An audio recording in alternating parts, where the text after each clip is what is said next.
Jesse Harding pressed his forehead against the dying mare's neck, his daughter's silent tears falling onto the straw beside him. 3 horses dead in 2 weeks. The cavalry contract, their last hope, would be gone by morning. "God, if you're still listening," he whispered into Willow's labored breathing. "I got nothing left to bargain with." The mayor shuddered. His 6-year-old Ella, who hadn't spoken since her mama died, reached for his hand. Outside, through the November snow, a stagecoach door slammed. Footsteps crunched toward the barn. A woman's voice, steady and sure, cut through the darkness. "That mare has strangles. I can save her, if you'll let me." Before we begin, if you believe in second chances and the power of quiet strength, subscribe to this channel. Stay until the end to see how one woman's knowledge changed everything. And comment below with your city. I want to see how far this story travels. Now, let me tell you about the night everything changed at the Harding Ranch. The barn lantern flickered as Jesse Harding straightened his hand instinctively, moving to shield Ella. The woman standing in the doorway was small snow clinging to her dark wool coat, her breath forming clouds in the frozen air. She held a worn leather medical bag in one hand and a traveling case in the other. "Who are you?" Jesse's voice came out harder than he intended. "Catherine Brennan, from the Chicago Matrimonial Agency." She didn't look away from the mayor. "But right now that doesn't matter. How long has she been symptomatic?" Jesse blinked. Symptomatic. Fever. Nasal discharge. Swollen lymph nodes under the jaw. Catherine set down her cases and moved toward Willow without waiting for permission. 4 days. 5. 6. Jesse admitted, stepping between her and the horse. "Miss Brennan, I don't know what the agency told you, but they told me you needed a wife. You wrote that you had a ranch in Montana, that you were a widower with a young daughter, and that you were tired of facing the frontier alone." Catherine's gray eyes finally met his. "What they didn't tell me was that your horses were dying, but I can hear it in that mare's breathing from across the yard." Ella tugged Jesse's sleeve, her dark eyes wide and questioning. She pointed at Catherine, then at Willow, then made a pleading gesture with both hands. "Your daughter wants me to help," Catherine said softly. "Will you let me try?" Jesse looked down at Ella, at the first real expression he'd seen on her face in months. Something desperate and hopeful all at once. "You got veterinary training?" he asked. "My father was a veterinarian in Chicago. I worked alongside him from the time I could read until the day he died." Catherine knelt beside Willow, her hands already moving with practiced confidence. "This is strangles. Highly contagious bacterial infection. If we don't isolate the sick horses and treat them properly, you'll lose the entire herd within 3 weeks." Jesse's stomach dropped. "The entire herd? Have other horses shown symptoms?" 2 died last week. Another 3 are coughing in the far stalls." Catherine closed her eyes briefly. "Then we're already behind. I need hot water, clean cloths, and if you have any medicinal supplies, whiskey, turpentine, linseed oil, bring them. Now." There was no question in her voice. No hesitation. Just the calm authority of someone who'd done this 100 times before. Jesse found himself moving before he'd consciously decided to obey. "Ella, go wake Mrs. Chen. Tell her we need hot water. Quick now." Ella darted out of the barn, the first purposeful movement she'd made in days. "Mrs. Chen?" Catherine asked, opening her medical bag. "Chinese widow. Lives in the bunkhouse, helps with cooking and mending."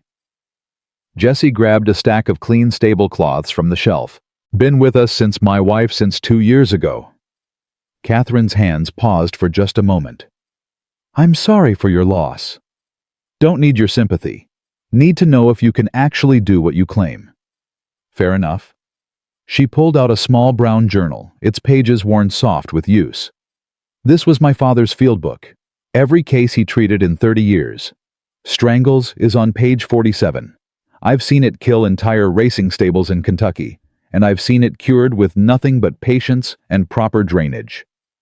Jesse watched as she flipped through the journal, her fingers finding the page without looking.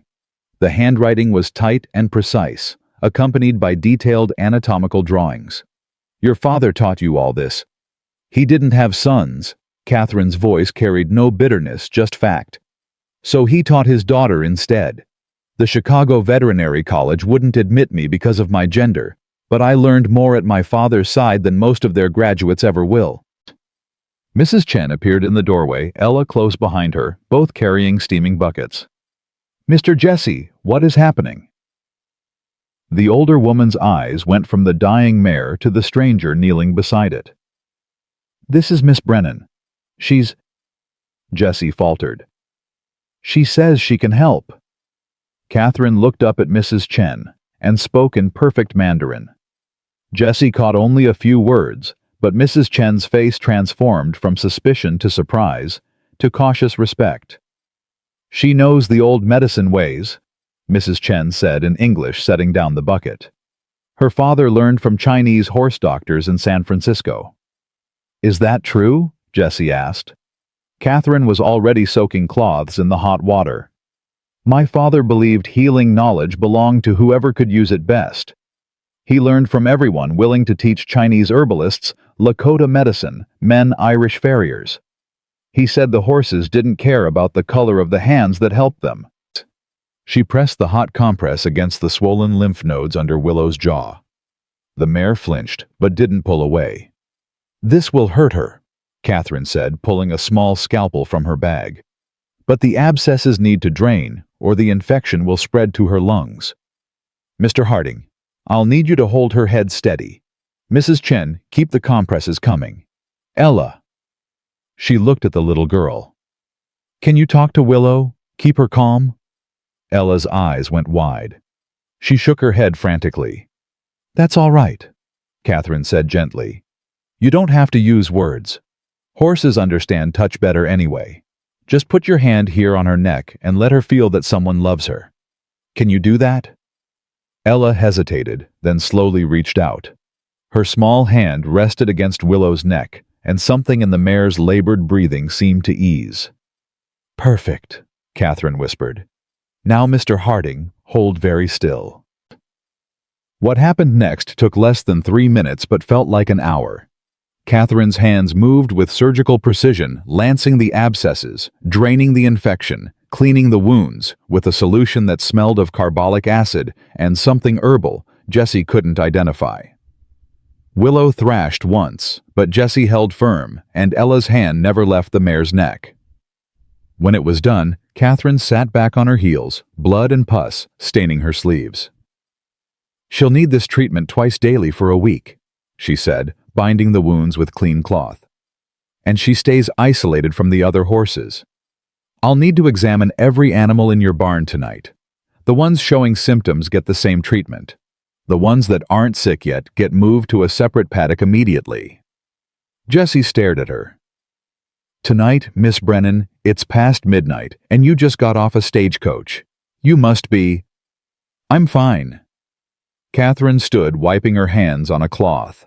"Disease doesn't wait for convenience, Mr. Harding. If we don't move fast, you'll lose horses that could have been saved. Now, how many animals are we talking about?" 23 horses total, 5 showing symptoms, 18 still healthy. "Then we have work to do." Catherine picked up her bag.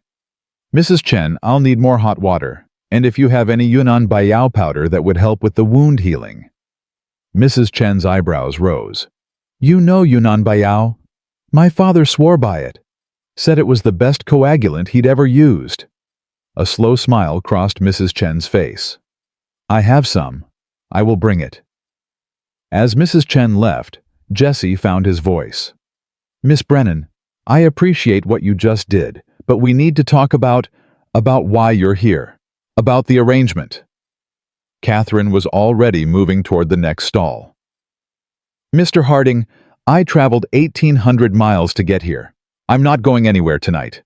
We can discuss arrangements after we save your horses, unless you'd rather I leave and let them die." "That's not what I—" "Then show me the sick ones."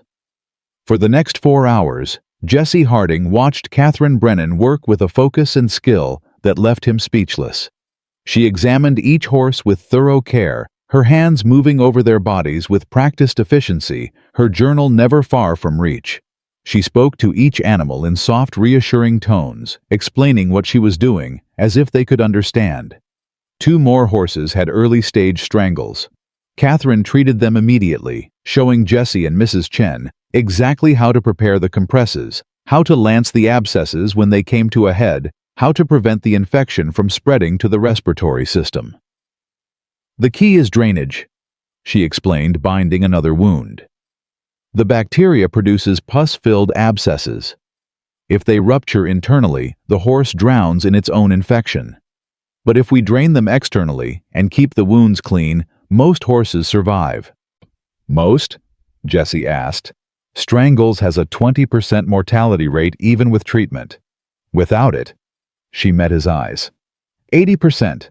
You've already lost 2 horses, Mr. Harding. How many more can you afford to lose?" Jessie thought of the cavalry contract of the payment that was supposed to arrive in 3 weeks for 20 healthy horses. Thought of the banknote coming due in January, of Ella's future, of everything that depended on this herd surviving. "None," he said quietly. "I can't afford to lose a single one." "Then you won't." Catherine's voice carried absolute certainty. "Not if we do this right." By the time the first gray light touched the Montana sky, every sick horse had been treated, and every healthy horse had been moved to a separate paddock a quarter-mile from the barn. Catherine had shown Jessie how to mix the herbal poultices, how to recognize the early signs of infection, how to keep detailed records of each animal's condition. She worked without complaint, without rest, her focus never wavering, even as exhaustion began to show in the lines around her eyes. Finally, as the sun broke over the eastern mountains, Jessie said, "Miss Brennan, you need to stop. You've been working for 5 hours straight." Catherine was cleaning her instruments, her movements methodical, despite her obvious fatigue. "Almost done." "You're swaying on your feet." "I'm fine." "You're not." Jessie took the scalpel from her hand before she could protest. "Mrs. Chen's making breakfast. You're going to eat, and then you're going to sleep. That's not a request." Catherine looked up at him, and for the first time since she'd arrived, he saw vulnerability in her face. The determined mask slipped, revealing the exhaustion and uncertainty beneath. "I don't have anywhere to sleep," she said quietly. "I didn't think when I came here, I didn't think past getting here. I just knew I had to leave Chicago, and your letter seemed like—" She stopped, pressing her lips together. Jessie felt something shift in his chest. This woman had walked into his barn like a force of nature, had worked through the night to save his horses, had asked for nothing in return. And now she stood before him, homeless and exhausted, trying not to show how afraid she was. "The main house has a spare room," he heard himself say. "It was my wife's sewing room. Small, but it's got a bed and a stove. You can stay there." "I don't want charity, Mr. Harding." "It's not charity. You just saved my herd. That's worth a room and meals at minimum." He paused. "We can talk about the rest later, after you've slept." Catherine studied his face for a long moment, as if trying to determine whether he meant it. "All right," she said finally. "Thank you." Mrs. Chen met them at the main house, a knowing look in her eyes. "I prepare room already," she said, leading Catherine up the stairs. "Bath water heating. You need clean clothes. I have my own, thank you." Jessie stood in the kitchen, listening to their footsteps overhead, trying to understand what had just happened to his carefully ordered life. 6 hours ago, he'd been preparing to lose everything. Now, a stranger was sleeping in his dead wife's sewing room, and his horses had a fighting chance at survival. Ella tugged at his sleeve. She pointed upstairs, then made a questioning gesture. "Miss Brennan's going to stay for a while," Jessie said, crouching down to his daughter's level. "She's going to help the horses get better. Is that all right with you?" Ella nodded solemnly. Then she did something that stopped Jessie's heart. She smiled. Just a small curve of her lips, but it was the first smile he'd seen since Sarah died. "Yeah," he whispered, pulling his daughter close. "I think it might be all right." That afternoon, Jesse rode into Silver Creek to send a telegram and pick up supplies. The general store was busy with Saturday shoppers, and he felt eyes on him the moment he walked in. Jesse Harding. Clara Whitman called from near the fabric counter. "Haven't seen you in town for weeks. How's that poor little girl of yours?" "Ella's fine, thank you." "Still not talking?" Jesse's jaw tightened. "She'll talk when she's ready." "Such a shame. A child that age should be chattering like a magpie." Clara exchanged glances with the other women. Of course, without a mother's influence. "Mrs. Whitman, I need to place a supply order. Excuse me." He moved toward the counter where Tom Bradley, the store owner, was tallying receipts. "Jesse," Tom said with genuine warmth, "what can I do for you?" Jesse pulled out the list Catherine had written in her precise handwriting. "Need these items. Some of them might be special order." Tom scanned the list, his eyebrows rising. "Carbolic acid linseed oil. This is veterinary stock. Your horse is sick. Had some strangles in the herd. Getting it under control." "Strangles?"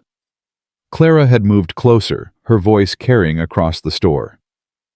"Jesse, that's serious. Did you call for the veterinarian from Bozeman?" "Didn't need to. Got help already."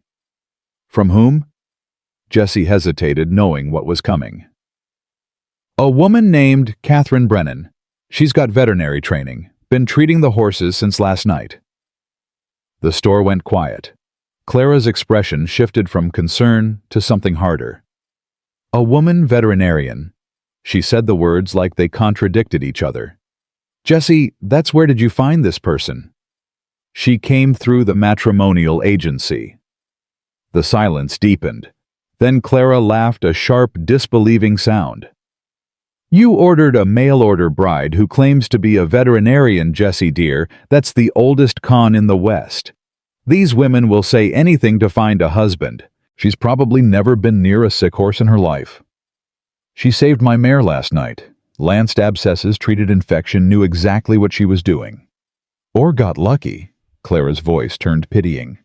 "Jesse, I know you're desperate for help with Ella, but bringing a strange woman into your home based on lies, that poor child has been through enough without—" "Mrs. Whitman." Jesse's voice went cold. "I appreciate your concern, but Miss Brennan's qualifications aren't your business. Tom, how soon can you get these supplies?" Tom cleared his throat. "Day after tomorrow for most of it. The carbolic acid might take a week. I'll take what you can get now, and the rest when it comes in." As Jesse paid, he felt the weight of judgment from every corner of the store. By nightfall, everyone in Silver Creek would know that desperate Jesse Harding had brought home a mail-order bride who claimed to be a horse doctor. They'd be laughing about it over dinner, shaking their heads at his foolishness. Let them, Jesse thought grimly. Catherine Brennan had done more in one night than all their sympathy and advice had accomplished in 2 years. When he returned to the ranch, he found Catherine in the isolation paddock checking on the sick horses. She'd changed into a simple brown work dress, her hair pulled back in a practical braid. She moved from horse to horse with quiet efficiency, making notes in her father's journal. "How are they?" Jesse asked, joining her at the fence. "Willow's fever broke. That's a good sign. The others are stable." Catherine closed the journal. "I'll need to treat them again this evening.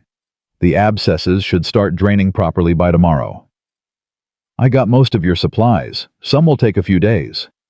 "That's fine. We can work with what we have." Jesse leaned against the fence watching the horses. "Town's talking. About you being here." "I imagine they are. They don't believe you know what you're doing, think you're running some kind of con." Catherine's expression didn't change. "Do you think that—" "No. Then their opinions don't matter." She turned to face him. "Mr. Harding, I know this isn't what you expected when you contacted the agency. I know having a stranger show up claiming veterinary skills sounds absurd, but I also know your horses are improving, and that's the only proof that matters." Jesse studied her face, the calm certainty, the quiet strength. "Why'd you really come here, Miss Brennan Truth?" Catherine looked out at the snow-covered mountains, her hands gripping the journal. In Chicago, there was a man, Tobias Thornton. He owned the pharmacy where my father bought his supplies. When my father died, he left debts, medical bills, equipment costs. Mr. Thornton offered to forgive the debts if I'd marry him. But you didn't want to. He was 40 years older than me. He wanted a housekeeper and a nurse, not a wife. And he wanted me to stop practicing veterinary medicine. Said it wasn't proper for a woman. Her voice hardened. When I refused, he made sure every door in Chicago closed to me. No one would hire me. No one would rent me a room. He wanted to force my hand. So you ran. I chose freedom over a cage. Is that running? Catherine met his eyes. Your letter said you were tired of facing the frontier alone, that you needed someone who understood hard work and wasn't afraid of it. I needed somewhere Mr. Thornton's influence couldn't reach. It seemed like we might be able to help each other. Jessie absorbed this understanding dawning. You paid your own way here, didn't you? The agency said I never sent the fee. I had some money saved, not much but enough for passage. And if I'd turned you away... A shadow crossed Catherine's face. I'd have figured something out. I always do. Jessie shook his head slowly. You're either the bravest woman I've ever met, or the most foolish. Maybe both. A faint smile touched her lips. My father used to say the only difference between bravery and foolishness is whether it works out in the end. And has it worked out? Catherine looked at the horses at the ranch spread out before them, at the mountains rising into the winter sky. Ask me again when your herd is healthy, she said quietly. That evening they treated the horses together, falling into an easy rhythm. Catherine showed Jessie exactly what to do, her instructions clear and patient. Ella sat nearby, watching with intense focus, occasionally pointing out things Catherine had missed. A horse favoring its left leg, another showing signs of anxiety. Your daughter has good instincts, Catherine said as they finished with the last horse. She understands animals. Jessie looked at Ella, who was gently stroking a young gelding's nose. Her mama used to bring her to the barn every day. Said horses could teach children things people couldn't. Patience, gentleness, respect. Your wife was wise. She was. Jessie paused. Sarah died of scarlet fever. Came on fast, took her in 3 days. Ella stopped talking the day we buried her. Haven't heard her voice since. Catherine's hand stilled on the horse she was examining. I'm sorry. That's a terrible burden for a child to carry. Dr. Bozeman says she'll talk when she's ready. That pushing won't help. He's right. Grief has its own timeline. Catherine looked at Ella. But she's still communicating.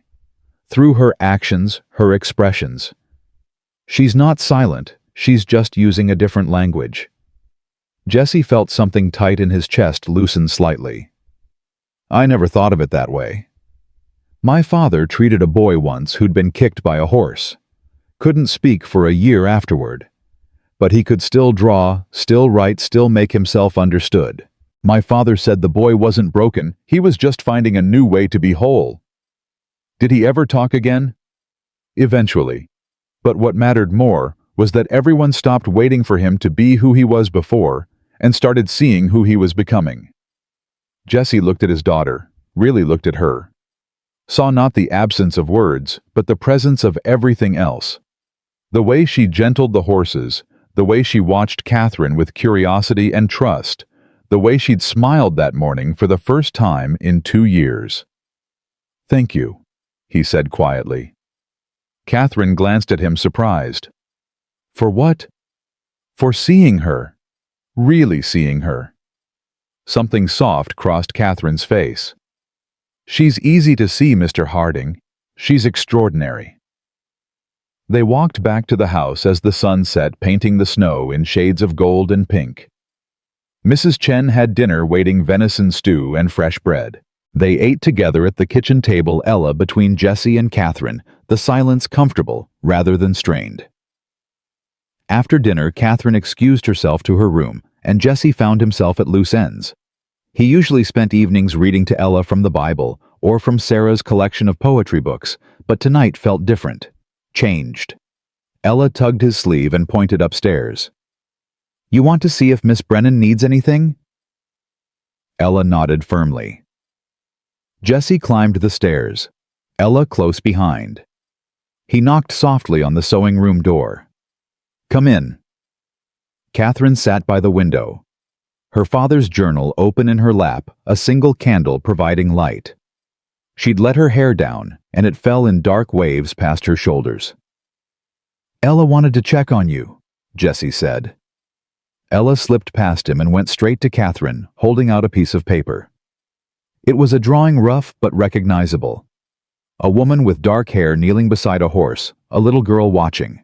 Catherine's eyes filled with tears. Ella, this is beautiful. Is this from today? Ella nodded, then pointed at Catherine, then at the horses, then pressed both hands over her heart. She's saying thank you. Jesse translated his own throat tight. For helping Willow. Catherine knelt down to Ella's level. You're welcome, sweetheart, but you helped too. Willow knew you were there, and that mattered. Ella smiled that same small, precious smile from the morning, and then did something that made Jesse's breath catch. She hugged Catherine quick and fierce before darting back to her father's side. Catherine stood slowly wiping her eyes. I'm sorry, I didn't mean to. Don't apologize, Jesse said roughly. She hasn't hugged anyone except me since Sarah died. You're doing something right, Miss Brennan. They stood there, the three of them in the small room that smelled of cedar and old fabric, and Jesse felt the first stirrings of something he hadn't allowed himself to feel in 2 years. Hope. Not the desperate clawing hope of a drowning man, but the quiet, steady hope of someone who sees a path forward through the darkness. We should let you rest, he said finally. Mr. Harding. Catherine's voice stopped him at the door. I know we haven't discussed the terms of my staying here, the arrangement. But I want you to know I don't expect anything beyond room and board while I'm helping with the horses. You don't owe me anything. Jesse turned back. You walked through a snowstorm to get here, then worked through the night to save my livelihood. I'd say I owe you considerably more than room and board. I didn't do it for payment. I did it because those horses needed help, and I could provide it. I know. That's what makes it worth paying for. Jesse paused. Get some rest, Miss Brennan. Tomorrow we'll talk about making this arrangement official, if you're willing. Catherine's eyes widened slightly. You mean? I mean you came here to be my wife, and I contacted the agency looking for one.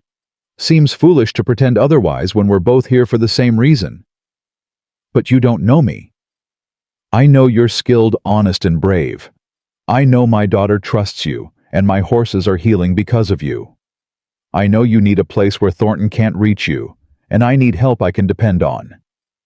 He met her eyes steadily. Seems like we both know enough to make an informed decision. Catherine stood very still, the candlelight casting shadows across her face. This isn't a love match, Mr. Harding. No, but it's honest. That counts for something. It counts for a great deal, she said softly. All right, we'll talk tomorrow, after the morning treatments. Jesse nodded and ushered Ella out, closing the door behind them. As he tucked his daughter into bed, Ella looked up at him with questions in her eyes. She pointed at her own hand, then made a ring gesture. You asking if Miss Brennan's going to stay? Become part of our family? Ella nodded. Maybe, sweetheart. If she wants to. If we can make it work. Would you like that? Ella's answer was to burrow into his arms and hold on tight, her way of saying yes to the possibility of not being alone anymore. Jesse held his daughter and stared out at the snow falling soft against the window. Somewhere in the barn, horses that had been dying were fighting their way back to health. Somewhere down the hall, a woman who'd fled one kind of prison sat writing in her dead father's journal, building a new life. One careful note at a time. And somewhere in Jesse's chest, something long frozen began very slowly to thaw. He didn't know if it was love, didn't know if it ever would be, but it was something. And after 2 years of nothing, something felt like everything. Morning came cold and clear, the kind of Montana winter dawn that turned everything sharp-edged and crystalline. Jessie was already in the barn when Catherine arrived, her medical bag in one hand and her father's journal in the other. She'd braided her hair tight against her head, all business, but there were shadows under her eyes that said she hadn't slept much. "You're up early," Jessie said, looking up from mucking out the isolation stalls. "So are you." Catherine set down her bag and moved immediately to Willow's stall. The mare raised her head, ears forward, and Catherine's face transformed. "Oh, look at you. Your eyes are clear." Jessie came to stand beside her. Willow did look better. The frantic, pain-glazed look was gone, replaced by something closer to normal horse curiosity. The swelling under her jaw had reduced noticeably overnight. "The drainage worked," Catherine murmured, running expert hands over the mare's lymph nodes. "The infection's retreating. See here, the tissue's cooler to the touch, less inflamed. Another 3 days of treatment and she'll be out of danger entirely." 3 days seems fast for something that was killing her yesterday. Strangles responds quickly to proper treatment. The key is catching it before it moves to the lungs. Catherine was already preparing fresh compresses. The horses that died had they shown respiratory symptoms, pneumonia. Jessie thought back, his chest tightening. "Yeah, couldn't breathe right toward the end. I thought it was just part of the sickness." "It was, the worst part." Catherine's voice was gentle but firm. "That's why we can't let up now. Every treatment matters. Every day we're aggressive with this, we save lives." They worked in silence for a while, the rhythm already familiar. Catherine handled the medical aspects while Jessie managed the physical labor, holding horses steady, heating water, cleaning stalls. It was partnership without negotiation, each of them falling into the role that fit. Ella appeared in the barn doorway just as they finished with the third horse. She wore her mother's old coat, too big on her small frame, and carried a basket that smelled like fresh biscuits. "Mrs. Chen sent breakfast," Catherine said, smiling. "Thank you, sweetheart." Ella set the basket on a hay bale and immediately went to Willow's stall. She pressed her face against the bars, and the mare came over to nuzzle her hand. "She knows you helped her," Jessie said quietly. "Horses remember kindness." Ella looked at her father, then at Catherine, and something passed between them, some wordless understanding that made the child's face glow. Catherine pulled out a biscuit and handed it to Ella. "These need butter. Think you can run back and get some?" Ella nodded and scampered off, her footsteps fading across the frozen ground. "You sent her away on purpose," Jessie observed. "I did." Catherine turned to face him fully. "Last night you said we'd talk about making this arrangement official. I wanted to do that without an audience." Jessie set down the pitchfork he'd been holding. "Fair enough. What do you want to know? What you expect? From a wife?" The directness caught him off guard. Most women he knew would have danced around the subject, but Catherine just stood there, waiting for an honest answer. "I expect honesty," Jessie said after a moment. "I expect you to pull your weight on this ranch, which you're already doing. I expect you to treat Ella with kindness, which you've shown. Beyond that—" He shrugged. "I'm not looking for romance, Miss Brennan. I had that with Sarah. It was good, and it's gone. I'm looking for a partner, someone who can stand beside me in the hard times and not break."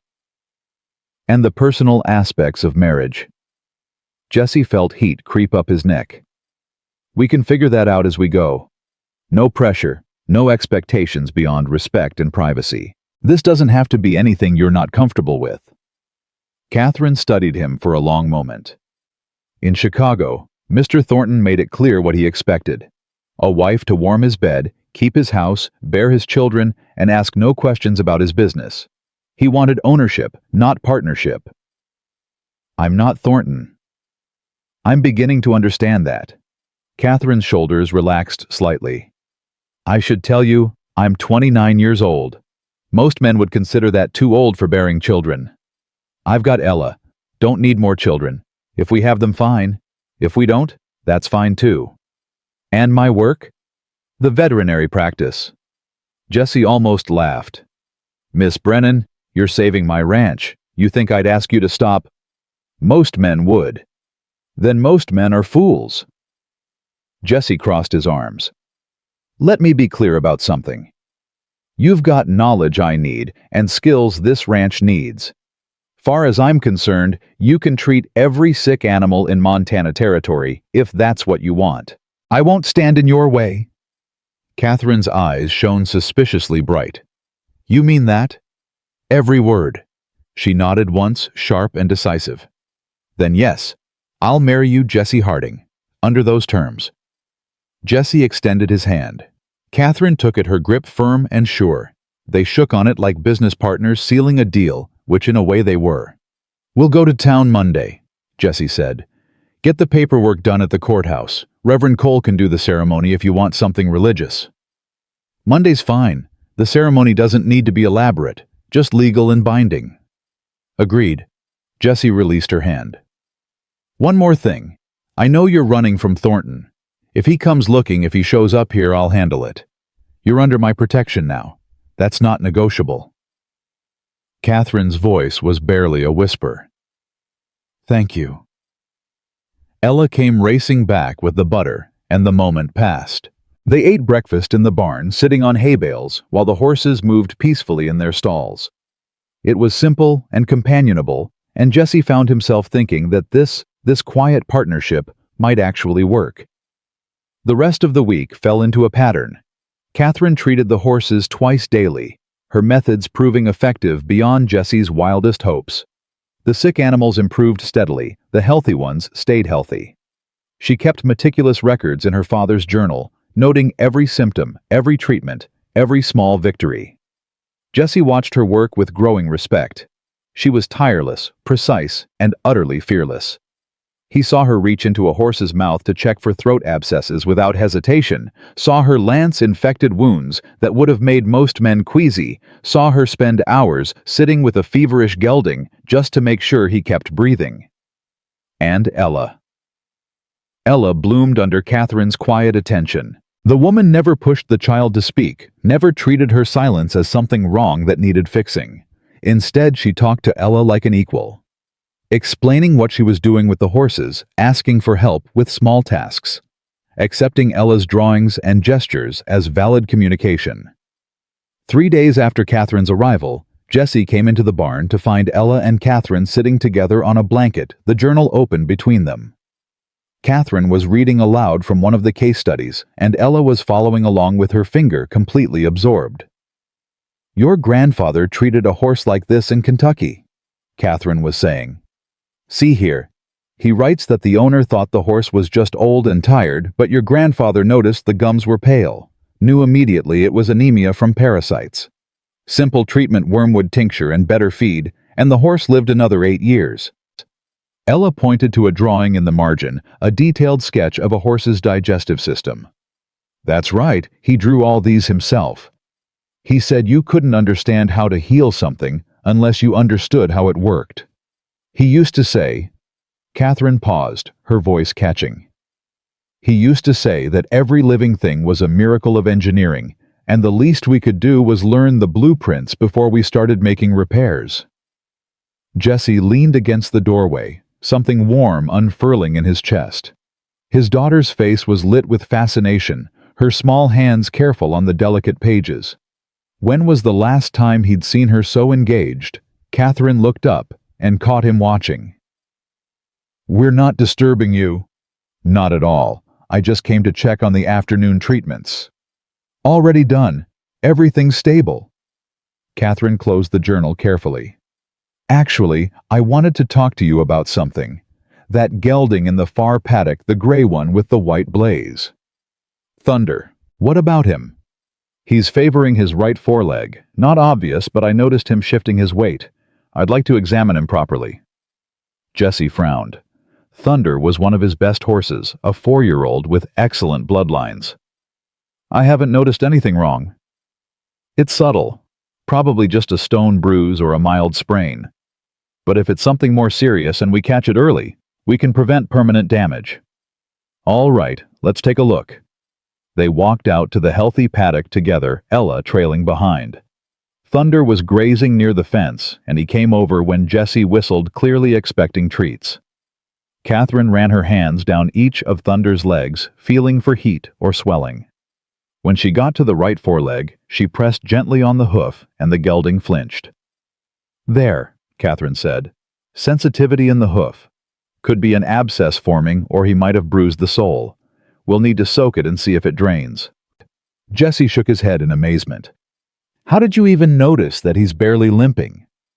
My father taught me to watch how animals move when they think no one's looking. They hide pain when they're nervous or excited, but when they're relaxed and grazing, their true condition shows. Catherine straightened. You've got good instincts, Ella. You're the one who pointed him out to me yesterday, remember? You noticed he wasn't putting full weight on that leg. Ella's face lit up with pride. She did. Jessie looked at his daughter with new respect. She's been helping me observe all the horses. She's got a real gift for reading their body language. Catherine smiled at Ella. You'd make an excellent veterinary assistant. Ella beamed and immediately started making hand gestures pointing to Catherine, to the horses, to herself, then making a circle with her fingers. She's asking if she can help more, Jessie translated. If she can learn what you're teaching. Catherine knelt down to Ella's level. Would you like that? To learn about animal medicine? Ella nodded so hard her braids bounced. Then yes, absolutely. We'll start tomorrow. I'll teach you everything your grandfather wrote in his journal and everything my father taught me. Deal. Ella threw her arms around Catherine's neck, and Jessie had to turn away to hide the sudden burning in his eyes. His daughter was happy. Really, truly happy. For the first time since Sarah's death. That evening, after they'd treated Thunder's hoof and settled all the horses for the night, Jessie found Catherine in the kitchen helping Mrs. Chen prepare dinner. The two women were speaking in a mixture of English and Mandarin, laughing about something he didn't catch. Mr. Jessie, Mrs. Chen said when she spotted him. Miss Catherine knows my mother's recipe for ginger chicken. She learned from Chinese doctor in San Francisco. Did she now? Catherine looked slightly embarrassed. My father's mentor was a man named Dr. Chen. No relation to Mrs. Chen here. He practiced both human and veterinary medicine, and he believed food was the first medicine. He taught my father about herbal remedies and proper nutrition for healing. So you know human medicine too? Some. Enough to treat basic injuries and illnesses. My father wanted me to have options if the veterinary work didn't pan out. Catherine stirred something that smelled incredible. Though treating people is harder than treating animals. Animals don't argue with you or ignore your advice. Jessie laughed. That's fair. They ate dinner together, the four of them, and Jessie was struck by how natural it felt. Mrs. Chen had been keeping house for him for 2 years, but it had always felt temporary, like they were all just waiting for real life to resume. This felt different, like pieces falling into place. After dinner, Ella brought out her slate and chalk. She drew a picture and showed it to Catherine, a simple courthouse with 2 stick figures standing in front of it. Monday, Catherine said softly. You're asking about Monday when your father and I go to town. Ella nodded, then pointed to herself and made a questioning gesture. You want to come with us? Another nod. Catherine looked at Jessie. Is that all right? Of course, she should be there. It's her family too. Ella's face broke into a huge smile. She drew another figure on the slate, smaller, child-sized, standing between the 2 adults. Then she drew a heart above all 3 figures. Jessie's throat closed up completely. He had to step outside for a moment, standing on the porch in the freezing air, trying to compose himself. Behind him, he heard Catherine's gentle voice explaining to Ella about wedding ceremonies, about what it meant to become a family. The door opened, and Catherine stepped out, wrapping her shawl tight against the cold. She's drawing more pictures inside, Catherine said. I think she's planning the whole day in her head. She's happy, Jessie managed. I haven't seen her this happy since... I know. They stood in comfortable silence watching the stars emerge in the darkening sky. "I'm scared," Catherine admitted suddenly. "Of Monday. Of making this real and permanent." Having second thoughts. "No, just scared."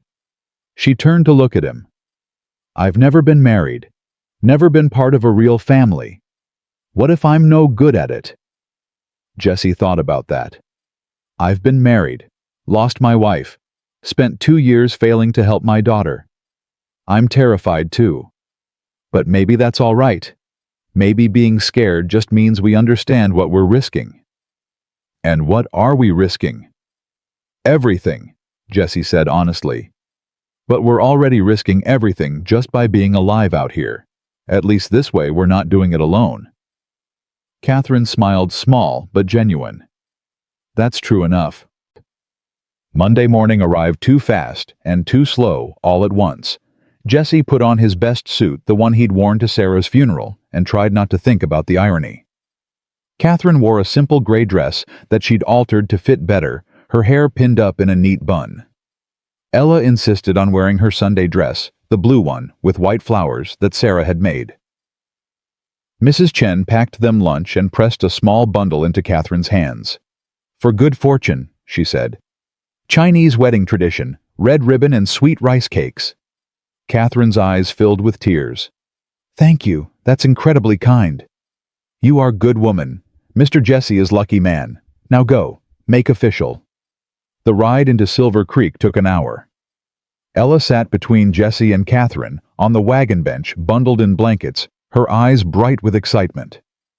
Catherine was quiet, her hands folded in her lap, and Jesse could see the tension in her shoulders.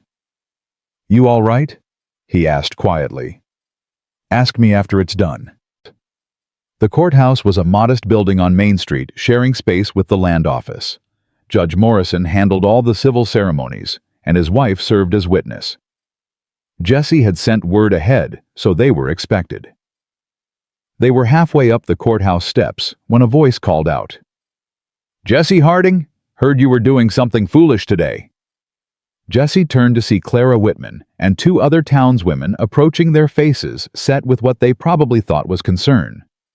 "Mrs. Whitman," Jesse said evenly, "we're just here for a civil ceremony, nothing foolish about it.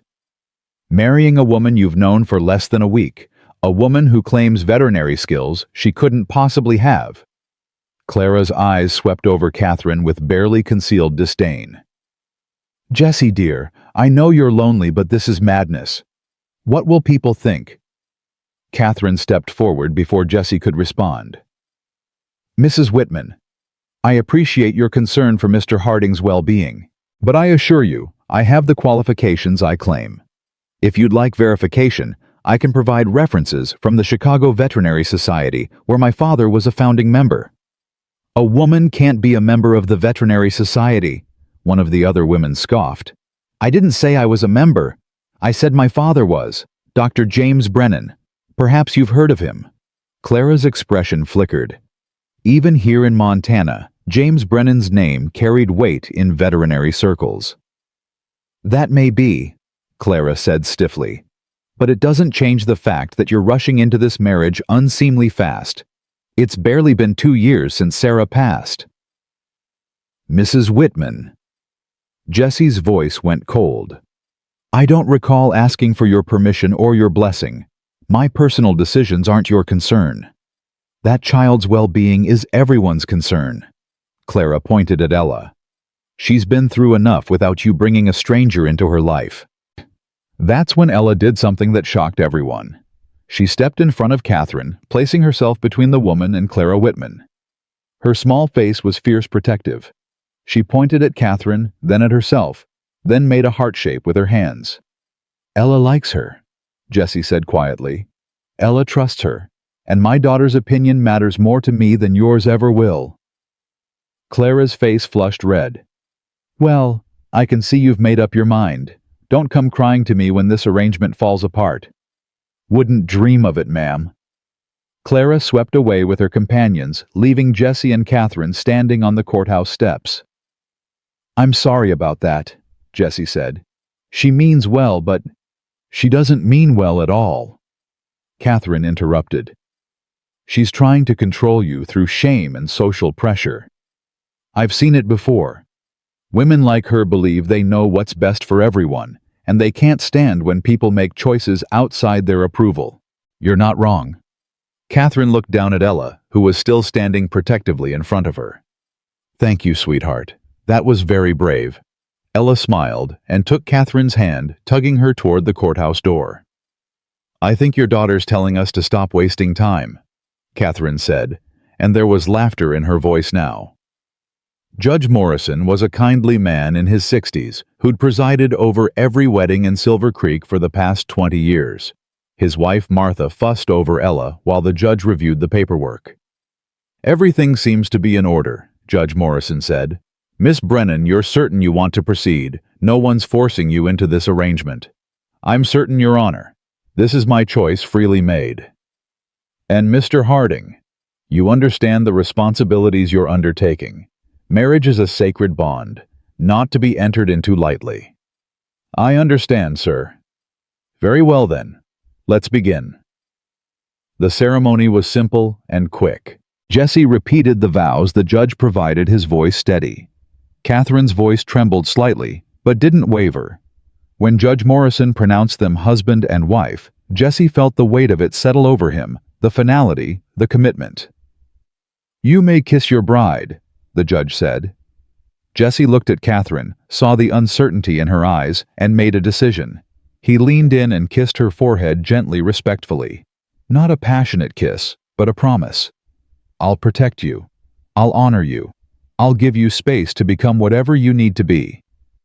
Catherine's eyes closed briefly, and when she opened them, they were bright with unshed tears. Thank you, she whispered. Ella tugged on Jesse's sleeve. She was holding up a drawing she must have made while they were saying vows, the three of them standing together under a big heart. At the bottom, she'd written in careful letters, Family. Martha Morrison made a soft sound. Oh, that precious child. They signed the papers, received their marriage certificate, and walked out of the courthouse as husband and wife. The sun was bright on the snow, almost blinding. Well, Catherine said, that's done. That's done, Jesse agreed. They were loading the wagon when Reverend Cole appeared, slightly out of breath from running. Jesse, Catherine, wait. I heard you were here. He smiled warmly. Congratulations on your marriage. I'm sorry I couldn't perform the ceremony, but I'd be honored if you'd let me offer a blessing. That's kind of you, Reverend, Jesse said. Reverend Cole placed one hand on Jesse's shoulder and one on Catherine's. Lord, bless this union formed in practicality, but filled with potential. Bless this man who has known loss and is brave enough to try again. Bless this woman who crossed a continent seeking freedom and found purpose. And bless this child who binds them together with her innocent faith. May this family find strength in each other and grace in their journey. Amen. Amen, Catherine whispered. As they drove out of town, Jesse noticed people watching from windows and doorways. Some faces were disapproving, but others, Tom Bradley from the general store. The blacksmith, a few of the ranchers nodded respectfully or raised their hands in greeting. Not everyone thinks we're crazy, Jesse observed. Just the loudest ones. Catherine adjusted her bonnet. But their opinions will change when they see the results. Judge people by their actions, my father always said, and eventually the truth becomes undeniable. They were halfway home when Ella suddenly sat up straight and pointed. In the distance, smoke was rising from the direction of the Whitman ranch. That's too much smoke for a chimney fire, Jesse said, snapping the reins. Something's wrong. They arrived to find Clara Whitman's barn engulfed in flames. Her husband and their 2 ranch hands were trying to get the animals out, but the smoke was too thick, the fire too hot. My milk cow's still in there. Clara was sobbing. And the calf. They're trapped in the back stall. Jesse jumped down from the wagon. Where exactly? Northwest corner, but you can't go in there. The roof's about to collapse. Catherine was already moving, grabbing her medical bag from the wagon. Jesse, if you get them out, I can treat smoke inhalation. but you have to move fast." Jesse didn't think, just acted. He soaked his coat in the water trough, wrapped it around his head, and ran into the burning barn. The heat was incredible, the smoke choking. He could hear the cow bellowing in terror. The northwest stall. He found it by memory more than sight, his eyes streaming tears from the smoke. The cow was frantic, the calf pressed against her side. Jesse grabbed a rope, looped it around the cow's neck, and pulled. She didn't want to move. Terrified animals never do. But Jesse had worked with cattle his whole life, and he knew how to be more stubborn than they were. "Come on, Mama," he said through gritted teeth. "Your baby needs you to be brave." Maybe she understood something in his voice, or maybe sheer terror finally overcame paralysis. The cow stumbled forward, the calf following. Jesse led them through the smoke, through the terrible heat, following the diminishing light toward the door. They burst out into the cold air just as part of the roof collapsed behind them. Jesse's lungs were burning, his eyes streaming, but they were alive. Catherine was there immediately, examining the cow and calf with rapid efficiency. "Smoke inhalation, but they're breathing. Get them away from the barn into clean air. Someone bring blankets." The next hour was chaos. The barn burned to the ground despite everyone's best efforts, but all the animals survived. Catherine treated each one for smoke exposure, her hands steady, her voice calm. She showed Clara Whitman how to monitor the cow's breathing, how to recognize if pneumonia started developing, what symptoms to watch for. When it was finally over, when the fire had burned itself out and the animals were stable, Clara Whitman approached Catherine with tears streaming down her face. "You saved her," Clara said. "My Bessie. She's been with us for 10 years. I couldn't bear to lose her." "The smoke inhalation was moderate," Catherine said gently. "She'll need watching for the next few days, but she should recover fully." Clara looked at Catherine for a long moment. Then she did something Jesse never expected. She took Catherine's hands in her own. "I was wrong about you," Clara said quietly. "Wrong and cruel, and I'm sorry. You're exactly what Jesse Harding needs, what this community needs." Catherine's voice was kind. "You were protecting someone you care about. There's no shame in that. There's shame in being blind and stubborn when the truth is right in front of you." Clara squeezed Catherine's hands. "Welcome to Silver Creek, Mrs. Harding. Truly."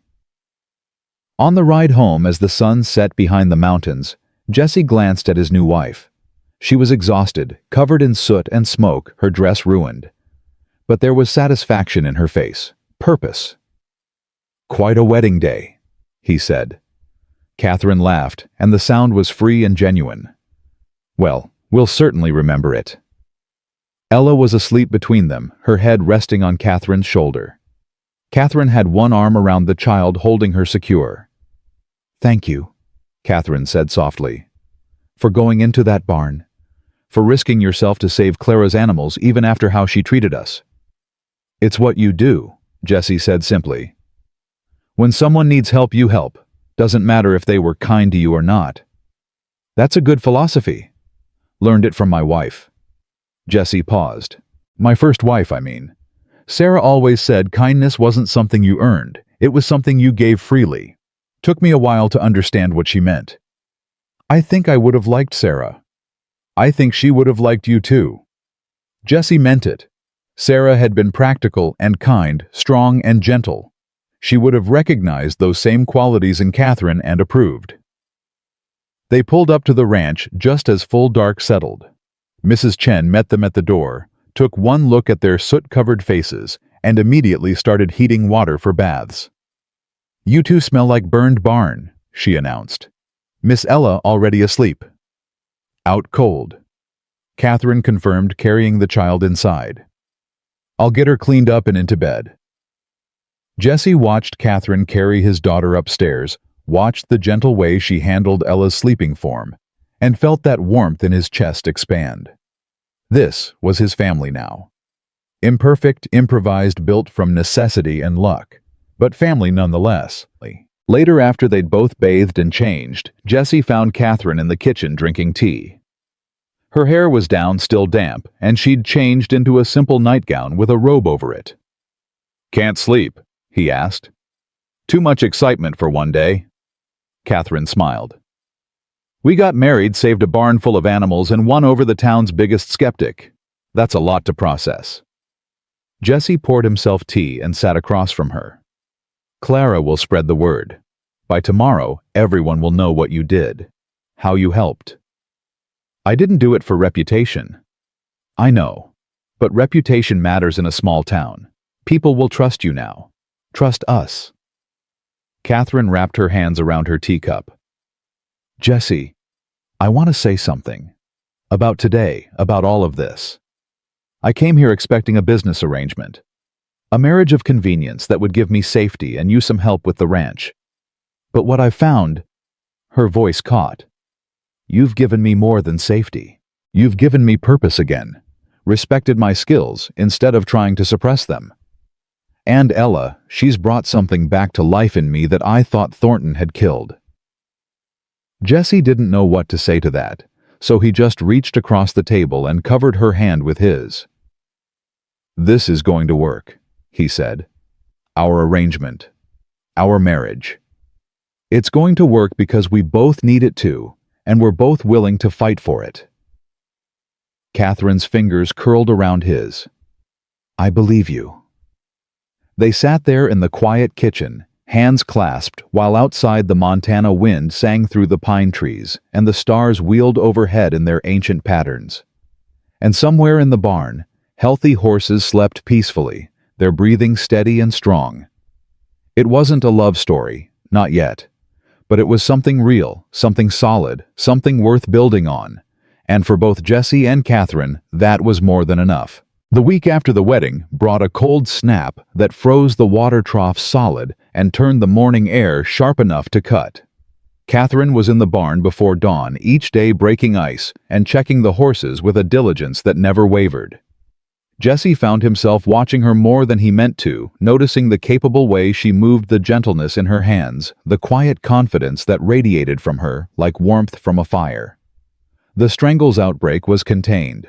All 5 sick horses had recovered fully, their breathing clear, their appetites returned. The cavalry inspector was due in 2 weeks, and for the first time in months, Jesse felt confident they'd pass inspection. "Thunder's hoof looks completely healed," Catherine said one morning, running her hand down the gelding's leg. "No heat, no sensitivity. Whatever bruise he had is gone." "Thanks to your poultices," Jesse said. "Thanks to Ella noticing the problem before it got serious." Catherine straightened, brushing hay from her skirt. "She's got incredible instincts. Yesterday she pointed out that the bay mare in the west paddock was moving stiffly. I checked, and sure enough, mild arthritis in her hock joint. Nothing serious but worth monitoring. She really does have a gift. She does. And she's reading her grandfather's journal every night. Mrs. Chen says Ella fell asleep with it open on her chest last night." Catherine's face softened. She wants to understand everything. How things work, why treatments help, what makes animals sick or healthy. She asks more questions without words than most people ask with them. Jesse felt that now familiar warmth in his chest. "You're good for her. She's more alive than she's been since Sarah died." "She's good for me too." Catherine's voice dropped. "I never thought I'd have children. Thornton made it clear he wanted me as a servant, not a mother. Being part of Ella's life, teaching her, watching her grow, it's a gift I didn't expect." They were interrupted by the sound of hoofbeats coming fast up the road. Jesse stepped out of the barn to see a rider approaching, his horse lathered despite the cold. It was Tom Bradley's son, barely 16, his face red with cold and urgency. "Mr. Harding," the boy gasped. "My pa sent me. There's a man in town asking questions about Mrs. Harding. A man from Chicago." Catherine appeared in the barn doorway, her face going pale. "What kind of questions?" "About where you're staying, whether you're married, whether you've got any debts. Pa didn't like the way the man talked, said it felt threatening. Told me to ride out and warn you." Jesse's jaw clenched. "What's this man's name?" "Thornton. Tobias Thornton. He's staying at the boarding house, told folks he's here on business. Catherine's hands were shaking. She pressed them against her skirt, trying to still them. He found me. Go back to town, Jesse told the boy. Tell your father thank you, and tell him not to give Thornton any information. Nothing about this ranch, nothing about Catherine. The boy nodded and wheeled his horse around, disappearing back down the road in a spray of snow. Jesse turned to Catherine. How did he track you here? The matrimonial agency. He must have forced them to tell him where I'd gone. Catherine's voice was brittle. He's not going to let this go, Jesse. He thinks he owns me, thinks my father's debts give him rights to my life. He's wrong. Legal or not, he's got money and influence. He can make things very difficult. Jesse stepped closer, his voice steady and sure. Catherine, listen to me. You're my wife now. Legally bound to me, not him. Whatever debts your father owed died with him. Thornton's got no claim on you. You don't know him. He doesn't care about legalities. He cares about winning, about getting what he wants. Then he's about to learn what happens when he tries to take what belongs to this ranch. Jesse's voice was steel. Go inside. Stay with Ella and Mrs. Chen. I'm riding to town. Jesse, no. If you confront him directly, it'll just make things worse. I'm not confronting him. I'm making something very clear. Jesse went to saddle his horse, his movements sharp with controlled anger. Catherine followed him, her face tight with worry. What are you going to do? I'm going to remind Mr. Thornton that Montana territory operates under different rules than Chicago, and that threatening a man's wife is a good way to find yourself on the wrong end of frontier justice. Jesse, please, violence won't solve this. Jesse paused, one hand on his saddle. I'm not planning violence. I'm planning clarity. There's a difference. He rode into Silver Creek with his rifle across his saddle, not because he planned to use it, but because a man riding alone in winter carried protection. The town was quiet, most folks inside escaping the cold. He tied his horse outside the boarding house and walked in. Mrs. Patterson, who ran the place, looked up from her knitting. Jesse Harding. Bit cold for a social call. I'm looking for a guest, man named Tobias Thornton. Room 3 upstairs. But Jesse, that man's got a mean look about him. You be careful. Jesse climbed the narrow stairs and knocked on room 3. The door opened to reveal a man in his 50s, well-dressed with cold eyes and a smile that didn't reach them. Mr. Harding, I presume, Thornton said smoothly. I was hoping we'd have a chance to talk. Please come in. Jesse stayed in the doorway. We can talk right here. Won't take long. Very well. Thornton's smile turned calculating. I'm here regarding Catherine Brennan. I understand she's residing at your ranch. Catherine Harding, Jesse corrected. My wife. We were married 6 days ago. Thornton's expression didn't change, but something flickered in his eyes. How convenient. A hasty marriage to avoid her obligations. She has no obligations to you. Her father owed me $300. Medical bills, equipment, cost, supplies purchased on credit. When he died, that debt passed to his daughter. That's not how debt works in Montana. A child doesn't inherit a parent's financial obligations. Perhaps not legally, but morally, Catherine benefited from the supplies her father bought from the medical care I provided on credit. She owes me compensation. Jesse leaned against the doorframe, his voice conversational but hard. Let me tell you how this looks to me, Thornton. A young woman's father dies, leaving her vulnerable.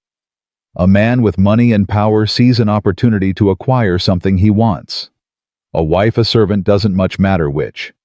He uses debt as leverage, tries to force her into marriage. When she refuses and runs, he follows her 1,800 miles to continue his harassment.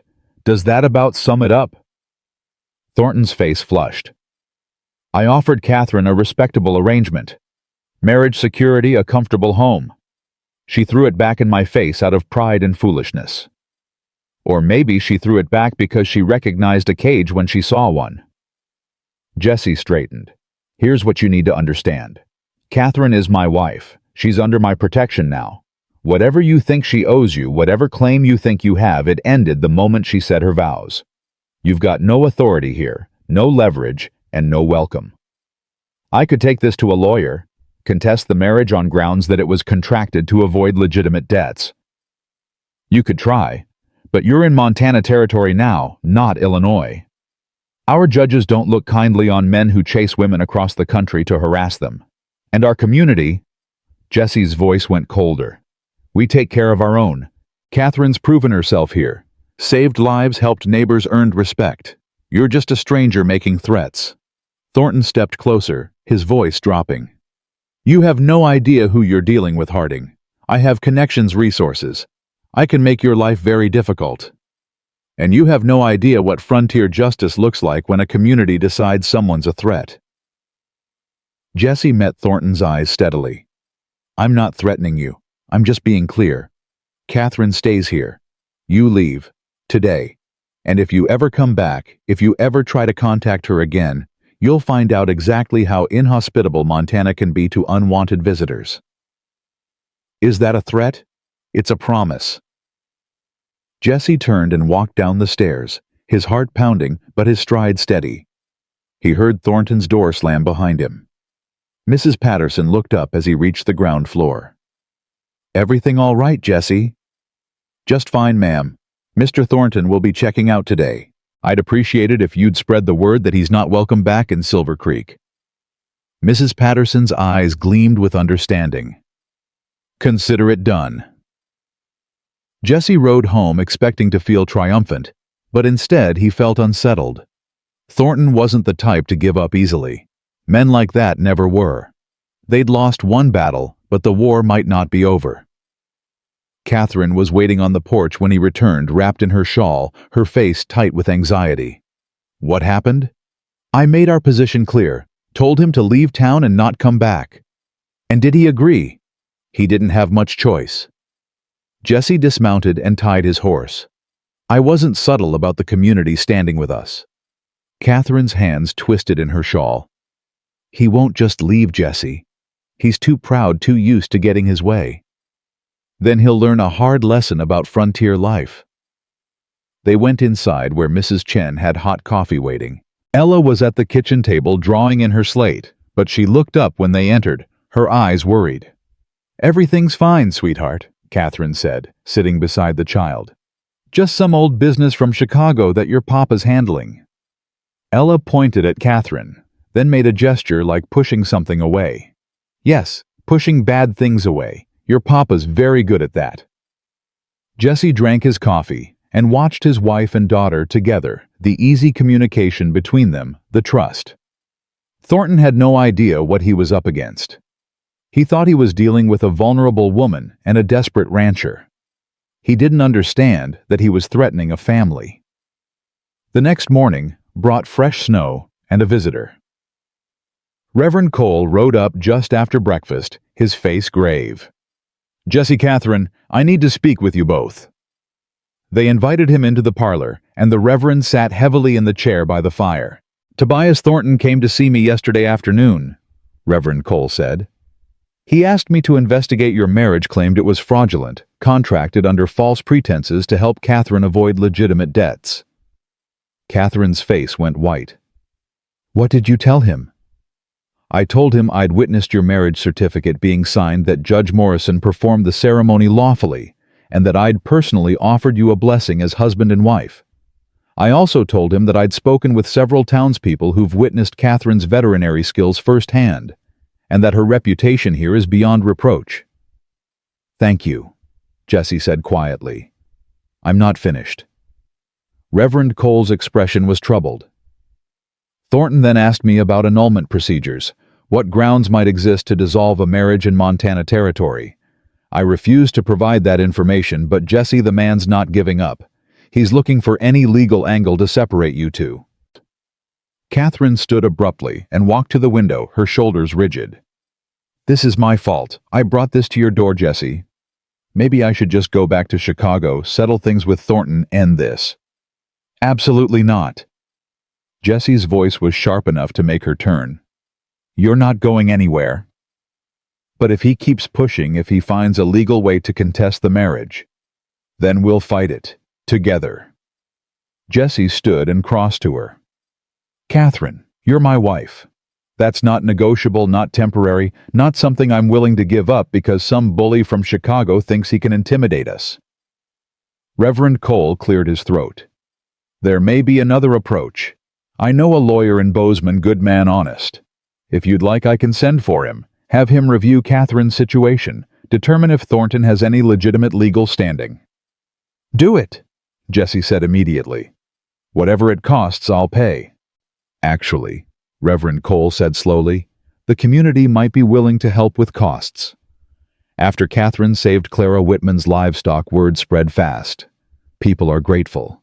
They want to help protect one of their own. Catherine's eyes filled with tears. One of their own. "You saved lives, Mrs. Harding. Treated sick animals without asking for payment. Showed up Clara Whitman with grace when you could have been petty." People notice things like that. They remember. Reverend Cole stood. "I'll ride to Bozeman tomorrow. The lawyer should be here by week's end." After the Reverend left, Catherine sat at the kitchen table and put her head in her hands. "I never wanted this. Never wanted to be a burden to bring trouble." Jesse sat beside her. "You're not a burden. You're my wife. And dealing with trouble together is what marriage is." "Is it?" Catherine looked up, her face vulnerable. "Your first marriage, was it like this, constant crisis and complications?" "Sarah and I had our share of troubles. Drought years, failed crop sickness. Marriage isn't about avoiding problems, Catherine. It's about facing them together instead of alone." "I don't know how to do that. Be part of a team. I've been on my own since my father died." "So have I since Sarah. We're both learning." Jesse reached across the table and took her hand. "But we're learning together. That counts for something." Ella appeared in the doorway holding her slate. She'd drawn a picture of 3 people holding hands in a circle. Above them, she'd drawn storm clouds on one side and sunshine on the other. "That's beautiful, sweetheart," Catherine said, her voice thick. "Is that us going through the storm to the sunshine?" Ella nodded solemnly and brought the slate over, placing it in Catherine's lap. Then she did something she'd never done before. She climbed into Catherine's lap, wrapped her arms around her neck, and held on tight. Catherine's tears spilled over. She held Ella close, burying her face in the child's hair, and Jesse had to look away, his own throat too tight to speak. That afternoon, Jesse was working in the barn when Tom Bradley arrived with an urgent message. "Jesse thought you should know. Thornton's still in town.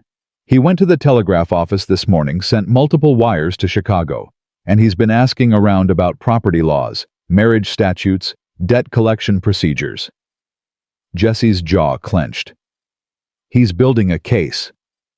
"Looks like it. Also heard he hired a couple of men, rough types, to watch your ranch. They've been seen on the ridge above your north pasture." That changed everything. Watching the ranch meant Thornton wasn't just gathering legal ammunition. He was gathering intelligence, looking for leverage, possibly planning something more direct. "Tom, I need a favor. Can you send word to the neighboring ranches? Let them know what's happening. Ask them to keep an eye out for strangers on their property." "Already done. Most folks around here don't appreciate outsiders making trouble.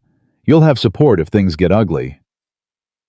After Tom left, Jesse found Catherine in the small veterinary barn she'd set up in the old storage shed. She was organizing her supplies, making detailed notes in her father's journal. "We have a problem," Jesse said, and explained about the hired watchers. Catherine's hand stilled on the journal. "He's looking for something to use against us. Some violation, some weakness. Or he's planning to force a confrontation, make you feel unsafe enough to leave." "I won't leave." "I know, but we need to be smart about this." Jesse leaned against the workbench. "No going anywhere alone. Not to town, not to check the far pastures, nowhere.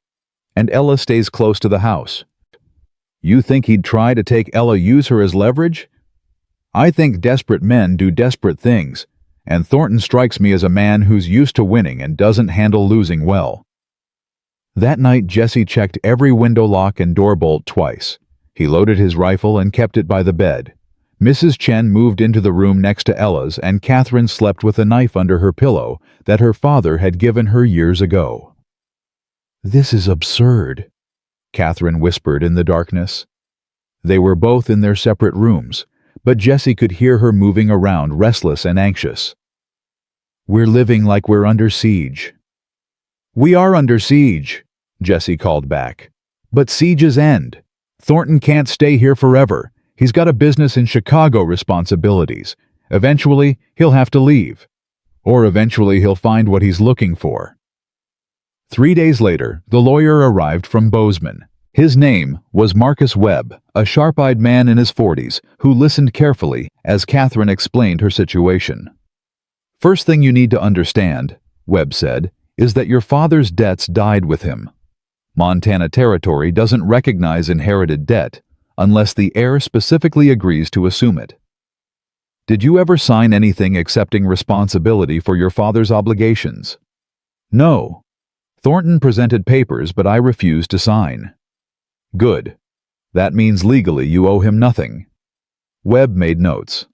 "However, he could potentially argue that you received benefits from supplies purchased on credit and therefore have a moral obligation to compensate him.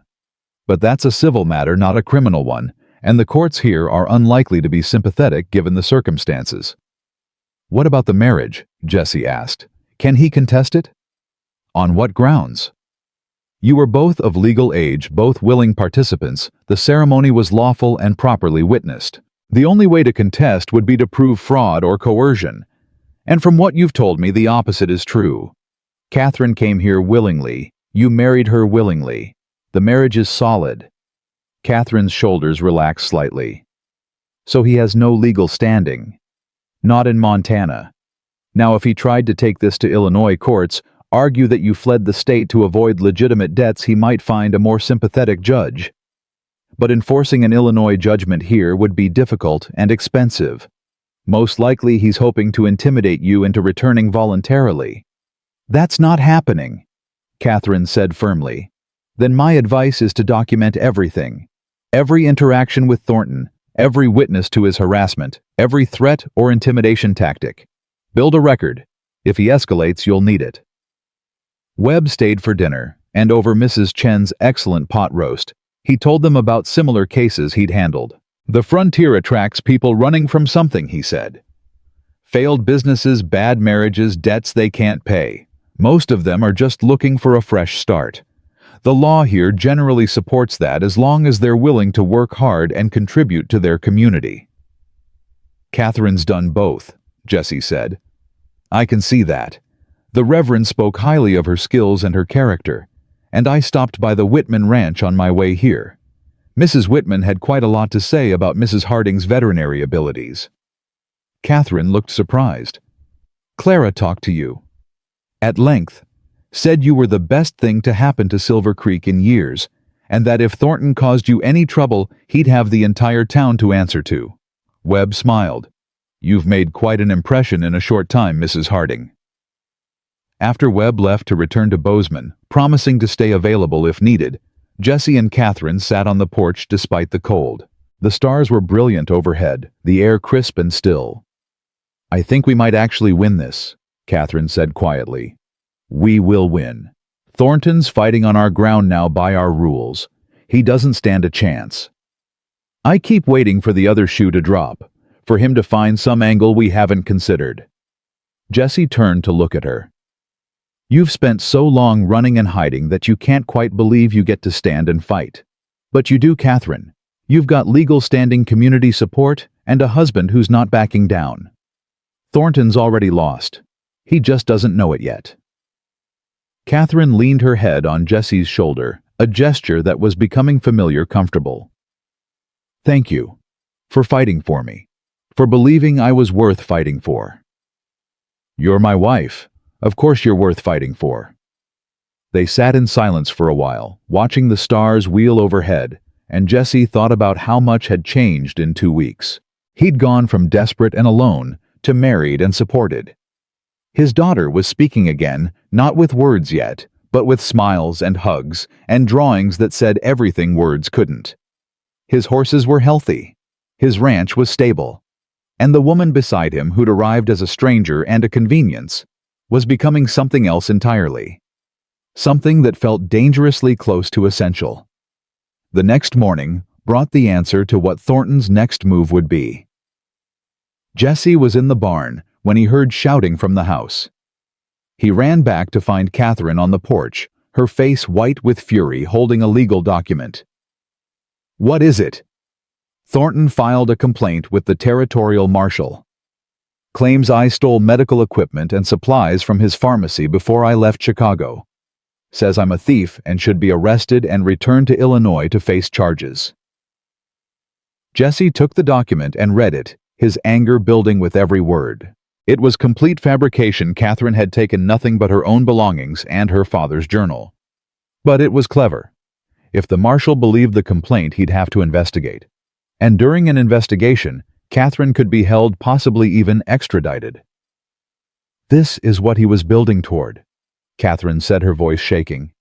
"He can't win through debt claims or marriage contests, so he's inventing criminal charges. And if a marshal arrests me if I get sent back to Chicago, that's not happening. Jesse, you can't stop a legal arrest. Watch me." Jesse strode into the house and grabbed his coat. "I'm riding to find the marshal before Thornton does. Going to make sure he hears the truth before he hears Thornton's lies. I'm coming with you." "No. You stay here with Ella, stay safe. I'll handle this." For the first time since he'd known her, Catherine's temper flared. "Stop trying to protect me from my own fight, Jesse. This is my life, my reputation, my freedom. I'm not hiding while you handle it." They stared at each other, wills clashing, until Jesse finally nodded. "All right, we go together. But we bring witnesses. Tom Bradley, Clara Whitman, anyone who can vouch for your character." Within 2 hours, they'd assembled a group. Tom and his wife Clara, and her husband, Reverend Cole, and 3 other ranchers who'd benefited from Catherine's veterinary skills. They rode into Silver Creek together, a united front. The territorial marshal had just arrived and was reading Thornton's complaint in the sheriff's office. He was a weathered man named Dixon, known for his fairness and his no-nonsense approach to frontier justice. "Marshal Dixon," Jesse said, "before you make any decisions based on that complaint, I need you to hear from some witnesses." Dixon looked up, his eyes sharp. "You're Harding, and this must be the Mrs. Harding in question." "Yes, sir." "And who are all these folks?" One by one they told their stories. Tom spoke about Catherine's medical knowledge and the supplies she'd used to save Clara's livestock. Clara herself testified to Catherine's character and skills. Reverend Cole presented documentation of the marriage and his personal observations. The other ranchers described animals Catherine had treated, lives she'd saved. When they finished, Dixon set down Thornton's complaint. "Mr. Thornton, you want to tell me why a woman with this kind of reputation and community support would need to steal medical supplies from your pharmacy?" Thornton, who'd been waiting smugly in the corner, straightened. "She had no money, Marshal. Her father died in debt to me. How else could she afford the equipment I saw her using?" "That equipment belonged to my father," Catherine said clearly. "Every piece of it. I have receipts, bills of sale, everything documented in his records. I can prove ownership of every item in my medical bag." "Then I suggest you produce those documents," Dixon said. Catherine pulled her father's journal from her bag and opened it to the back pages where James Brennan had meticulously recorded every purchase, every piece of equipment with dates and prices. Dixon reviewed them carefully, comparing them to the list of allegedly stolen items in Thornton's complaint. "These don't match," Dixon said finally. "The items Dr. Brennan purchased don't correspond to the items Mr. Thornton claims were stolen. In fact, several items on Thornton's list weren't even available in 1879 when Dr. Brennan made his purchases." Thornton's face flushed. She could have doctored those records. In her dead father's handwriting, with ink that's clearly years old. Dixon closed the journal and handed it back to Catherine. "Mr. Thornton filing a false complaint with a territorial marshal is a serious offense. You want to rethink your statement." There must be some mistake. I was certain she took those items. Or you were certain you could use false charges to harass a woman who refused to marry you. Dixon's voice went cold. I don't take kindly to my office being used for personal vendettas. Here's what's going to happen. You're going to withdraw this complaint in writing. You're going to leave Silver Creek today and not return. And if I hear one more word about you harassing Mrs. Harding, I'll file charges against you for making false statements to a peace officer. Are we clear? Thornton looked at Catherine with pure hatred. This isn't over. Yeah, it is, Dixon said. And if you're too stubborn to see that you'll find yourself in a Montana jail cell contemplating your choices, your call. Thornton left without another word, his shoulders rigid with fury. But he left. That was what mattered. Outside the sheriff's office, Catherine sagged against Jesse, all the tension draining out of her at once. It's really over. He's really leaving. He's leaving, Jesse confirmed. And if he's smart, he won't come back. Clara Whitman approached, her face warm. Catherine, dear, you held up beautifully in there. Didn't let him intimidate you one bit. I had help, Catherine said, looking at the group assembled around her. All of you. Thank you. We take care of our own, Tom Bradley said simply. You're one of us now. They rode home as the sun set, painting the snow in shades of gold and rose. Ella was waiting on the porch, and when she saw them, she ran down the steps and threw herself into Catherine's arms. It's all right, sweetheart, Catherine whispered, holding her tight. Everything's all right now. The bad man is gone. Ella pulled back and looked at Catherine's face, searching for truth. Then she smiled that brilliant smile that lit up her whole face, and for the first time in 2 years she spoke. Mama Kate. Ella whispered the words, soft but clear as bells. You stayed. Catherine's tears fell freely. I stayed, baby. I'll always stay. Jesse had to turn away, overwhelmed by the moment. His daughter had found her voice again. His wife had won her freedom. His family was whole and safe. That night, after Ella was asleep and Mrs. Chen had retired to her room, Jesse found Catherine in the kitchen, still holding Ella's slate, where the child had written, Mama Kate stayed, over and over in careful letters. She called me Mama, Catherine said, wonder in her voice. She loves you. We both do. The words were out before Jesse could stop them. Catherine looked up, her eyes wide. Jesse, I know this wasn't supposed to be that kind of marriage. I know we agreed to partnership, not romance. But somewhere between you saving my horses and fighting Thornton and winning over my daughter, I fell in love with you, Catherine, and I needed you to know that. Catherine stood, crossing to where he stood in the doorway. I thought I was done with love, thought Thornton had killed that part of me. But you brought it back. You and Ella both. Jesse reached for her, and this time when they kissed, it wasn't respectful or tentative. It was real and deep, and full of promise. So, what do we do now? Catherine whispered against his lips. Now. Jesse smiled. Now we stop pretending this is just a business arrangement and start building a real marriage, if you're willing. I'm willing, Catherine said. More than willing. They stood in the kitchen holding each other while the fire crackled, and outside the Montana wind sang through the pines. Thornton was gone. The horses were healthy. Ella was speaking again, and two people who'd married for practical reasons had found something infinitely more valuable. They'd found each other. Spring came slowly to Montana that year, the snow melting in patches to reveal brown earth that would soon turn green. Jesse woke each morning to find Catherine already in the barn, her sleeves rolled up, talking softly to the horses as she checked them over with the same thoroughness she'd shown that first night. But now there was lightness in her movements, joy in her voice. The fear that had shadowed her eyes for weeks was gone. Ella followed Catherine everywhere, a small shadow with bright eyes and endless questions.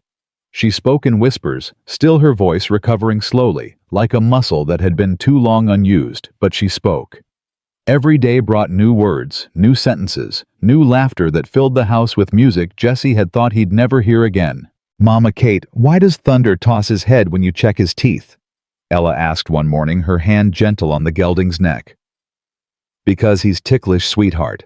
See how his lips twitch? That's him trying not to laugh." Catherine demonstrated, and sure enough, Thunder's ears flicked forward in what looked remarkably like amusement. Animals have personalities just like people. Thunder's proud and a little vain. He doesn't like anyone fussing with his mouth. But you can do it. He lets you. Because we have an understanding. I respect his dignity, and he trusts me not to hurt him. Catherine finished the examination and gave Thunder a piece of apple. That's the foundation of all good relationships, Ella. Mutual respect and trust. Jesse listened from the barn door, struck by how naturally Catherine had stepped into the role of mother. Not trying to replace Sarah, but creating something new and equally precious. Ella had needed someone who understood her silence, who could teach her without demanding she be different than she was. Catherine had given her that gift. The cavalry inspector arrived 3 weeks after Thornton left a stern-faced captain named Reynolds, who examined each horse with meticulous care.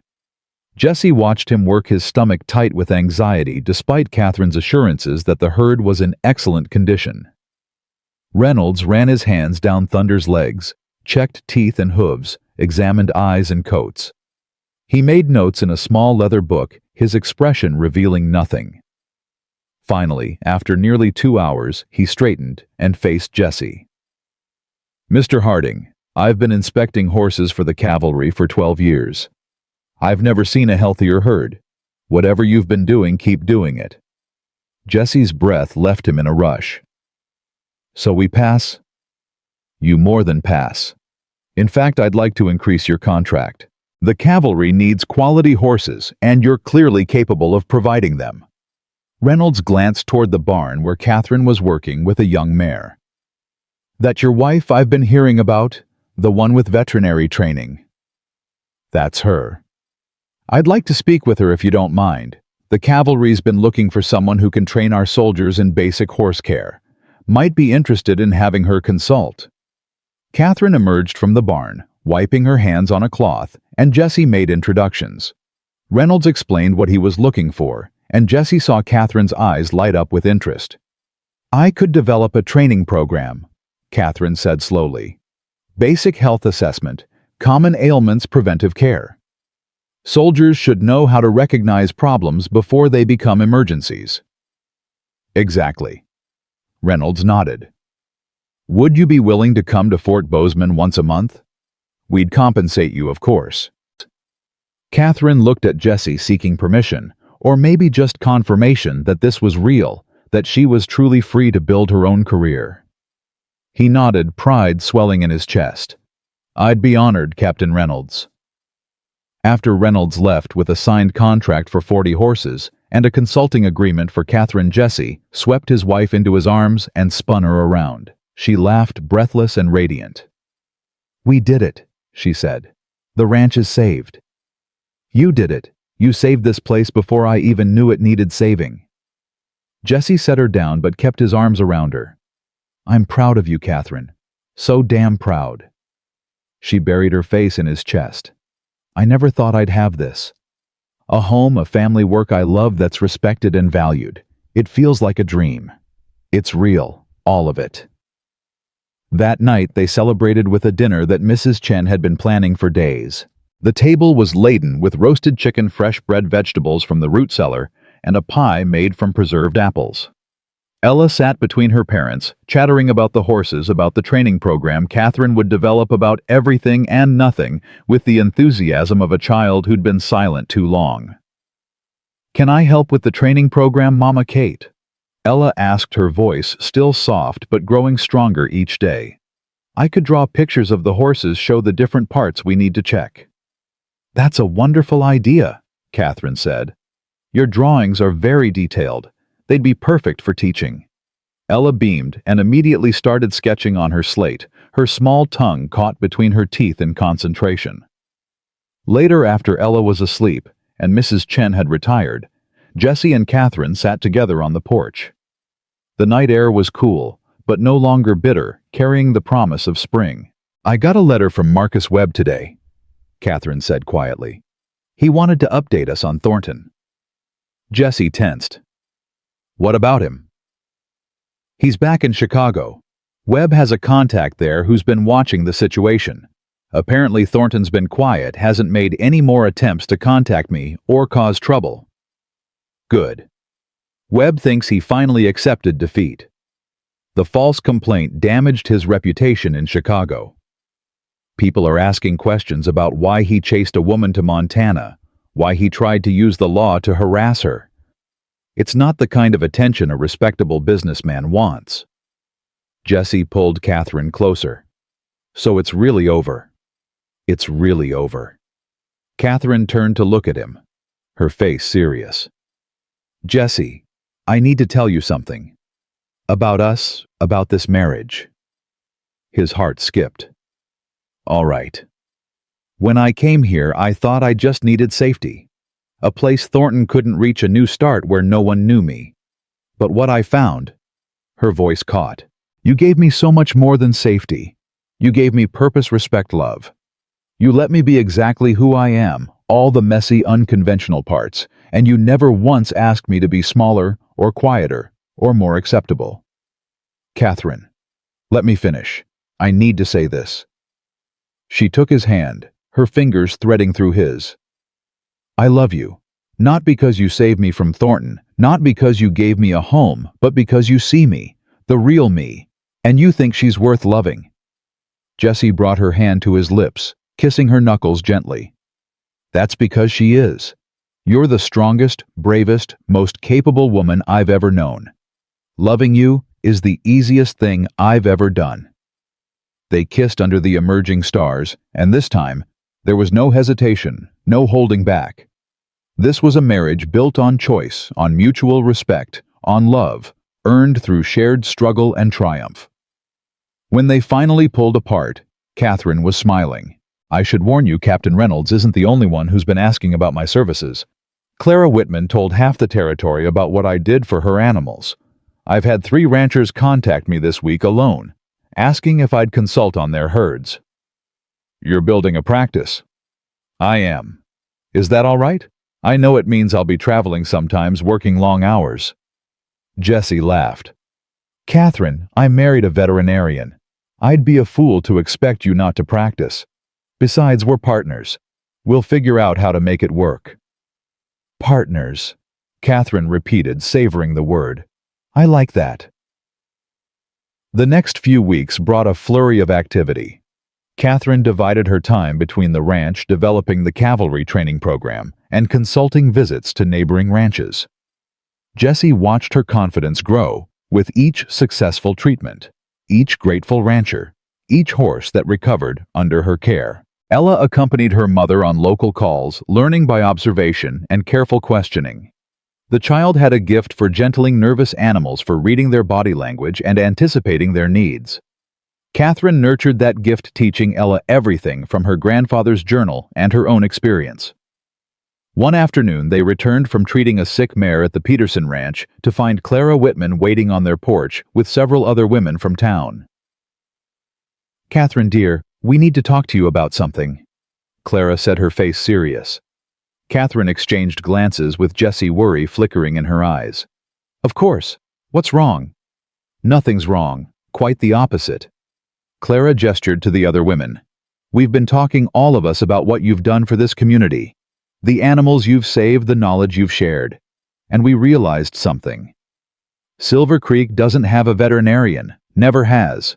People have to ride all the way to Bozeman when their animals get sick, and by then it's often too late." "I know. It's a common problem in frontier towns. We want to change that. We want you to open a proper veterinary practice here in Silver Creek." Clara pulled out a folded paper. "We've pooled our resources, talked to our husbands, gotten commitments from most of the ranchers in the valley. We have enough money to build you a clinic. Stock it with supplies, whatever you need." Catherine stared at the paper, then at the women, her mouth opening and closing without sound. "You're saying you want me to be the town veterinarian?" "We're saying you already are, dear. We just want to make it official. Give you a proper place to work, compensation for your time, recognition for your skills." Clara's voice softened.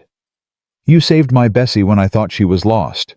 You've saved dozens of animals since then. You belong here, Catherine. Let us give you the tools to do what you do best." Jesse watched his wife's face transform, watched years of rejection and dismissal, and being told she wasn't good enough, fall away in the light of this acceptance. She was crying, but she was also smiling, radiant with joy. "I don't know what to say," Catherine whispered. "Say yes," one of the other women urged. "Say you'll let us do this for you, for the community." Catherine looked at Jesse, seeking his opinion. He nodded, his own throat too tight to speak. "Yes," Catherine said. "Yes, thank you. I'd be honored." The women erupted in excited chatter, discussing locations for the clinic, what equipment would be needed, how to organize the funding. Jesse pulled Catherine aside while they planned. "This is what you always wanted, isn't it?" he said quietly. "Recognition for your skills. The ability to practice openly." "I wanted it. I just never believed I'd get it." Catherine wiped her eyes. "In Chicago, I had to hide what I knew, practice in secret, pretend to be less capable than I was. Here people celebrate my knowledge. They want me to use it. It's everything I never dared to hope for." "You deserve it. Every bit of it." Construction on the clinic began 2 weeks later. It was a community effort, with ranchers donating lumber and labor, townspeople contributing supplies and furniture. The building went up quickly, a sturdy structure on the edge of town, with separate areas for examining animals, storing medicines, and keeping detailed records. Catherine threw herself into organizing the space, ordering supplies from Bozeman, and even from contacts her father had maintained in Chicago. She created a lending library of veterinary texts that anyone could borrow, started a monthly meeting where ranchers could discuss animal health issues and share knowledge, and began training 2 young men from town in basic veterinary care. Jesse watched his wife bloom, becoming more confident and assured with each passing day. The woman who'd arrived, scared and running, was gone, replaced by someone strong and certain of her place in the world. But success brought new challenges. A rancher named Garrett, from 30 miles north, arrived one day with a sick bull, demanding that Catherine treat the animal immediately. When she explained that she had other appointments scheduled and couldn't see him until the following day, Garrett's face turned ugly. "I rode 30 miles to get here. You'll see my bull now, or you're no kind of veterinarian." Catherine's voice stayed calm. "Mr. Garrett, I understand you've traveled far, but I have commitments to other ranchers who scheduled their appointments in advance. I can see your bull first thing tomorrow morning, or if it's truly an emergency, I can examine him after my current patients. But I won't push aside people who respected my schedule." "This is what happens when you let women play at men's work," Garrett spat. "Too emotional to handle the pressure, too weak to manage a real practice." Jesse, who'd been working nearby, stepped forward. "Mr. Garrett, I suggest you adjust your tone when speaking to my wife." "Or what?" "You'll defend her honor," Garrett sneered. "Everyone knows she's only got this practice because the townfolk feel sorry for her. She's no real doctor." Catherine placed a hand on Jesse's arm before he could respond. "Mr. Garrett, I'm going to give you 2 choices. You can apologize for your rudeness, and I'll examine your bull right now ahead of my other appointments, because despite your behavior, I care about animal welfare. Or you can continue being insulting, and you can take your bull to Bozeman. Your choice." Garrett stared at her, clearly unused to being challenged. Finally, grudgingly, he muttered, "Sorry for the harsh words. Bull's in bad shape. I'm worried." "Then let's take a look." Catherine grabbed her medical bag and followed Garrett to his wagon. The bull was indeed sick, running a high fever with labored breathing. Catherine examined him thoroughly, then looked at Garrett with sympathy. "It's pneumonia. Advanced stage. I can treat him, but I need to be honest with you. His chances aren't good. Maybe 30% survival. Garrett's bluster crumbled. He's my best breeder. Worth more than everything else I own combined. If he dies, I'll do everything I can, but you need to prepare yourself. Catherine was already mixing medications, her hands steady despite the gravity of the situation. I'll need to stay with him tonight, monitor his breathing, administer treatments every few hours. You do that? After how I spoke to you? This isn't about you, Mr. Garrett. It's about your bull. Catherine glanced at Jesse. I'll send word if anything changes. Jesse wanted to argue, wanted to tell her to come home, but he recognized the set of her jaw. This was who she was, someone who put animal welfare above personal comfort, above pride, above everything else. I'll bring you dinner and a warm coat, was all he said. Catherine worked through the night with Garrett's bull, and Jesse brought Ella to visit after dark. The child sat quietly beside her mother, watching the labored rise and fall of the bull's chest. Will he be all right, Mama Kate? Ella whispered. I don't know, sweetheart. Sometimes even when we do everything right, animals still die. All we can do is try our best and hope. Like with Grandpa, Papa said you tried your best, but sometimes people die anyway. Catherine's eyes filled with tears. Yes, like with Grandpa, and like with your first mama. We can't control everything, Ella. We can only control our effort, our care, our love. Ella leaned against Catherine's shoulder. I'm glad you're my second mama. First mama would be glad too. Jesse had to step outside, overcome by the simple wisdom of his daughter's words. Sarah would have been glad. She would have loved Catherine, would have respected her strength and her skill. And she would have been grateful that her daughter had someone who understood her, who nurtured her gifts instead of trying to reshape her into something more conventional. The bull survived. Against the odds, with Catherine's tireless care and constant monitoring, he pulled through. Garrett cried when Catherine gave him the news 3 days later, his big, weathered hands shaking as he thanked her. I'm sorry, he said again, for what I said, how I acted. You're a real doctor, better than any I've met. Just take care of him, Catherine said simply. Follow the treatment plan I gave you, and he should make a full recovery. Word of the bull's survival spread quickly. If Catherine Harding could save an animal that far gone, she could save anything. Ranchers started coming from farther and farther away, bringing their most difficult cases, their animals that other veterinarians had given up on. Catherine's reputation grew, and with it came opportunities. A veterinary college in California wrote asking if she'd consider lecturing. A medical journal requested an article about her herbal remedies. The Army Veterinary Corps invited her to consult on a disease outbreak at Fort Shaw. This is getting bigger than just Silver Creek, Jesse observed one evening as Catherine sorted through correspondence. You could build a real career here, Catherine. Not just a local practice, but something significant. Catherine looked up from the letter she was reading. Would you mind if I traveled more, took on bigger cases? Mind, I'm proud of you. You're doing exactly what you were meant to do. Jesse sat beside her. We'll figure out the logistics. Maybe hire someone to help with the routine cases, free you up for the complex ones. Whatever it takes to let you reach your full potential. Catherine kissed him soft and grateful. How did I get so lucky? We both got lucky. I found a wife who saved my ranch and won my daughter's heart. You found a husband who doesn't think your ambitions are threatening. That's rarer than you'd think. Then most men are fools. As spring turned to summer, the Harding Ranch became a hub of activity. Catherine's clinic drew a steady stream of clients. Her consulting work took her throughout the territory, and the cavalry training program was so successful that 2 other forts requested her services. Jesse expanded the horse breeding operation, using the profits from the cavalry contract to improve facilities and purchase better breeding stock.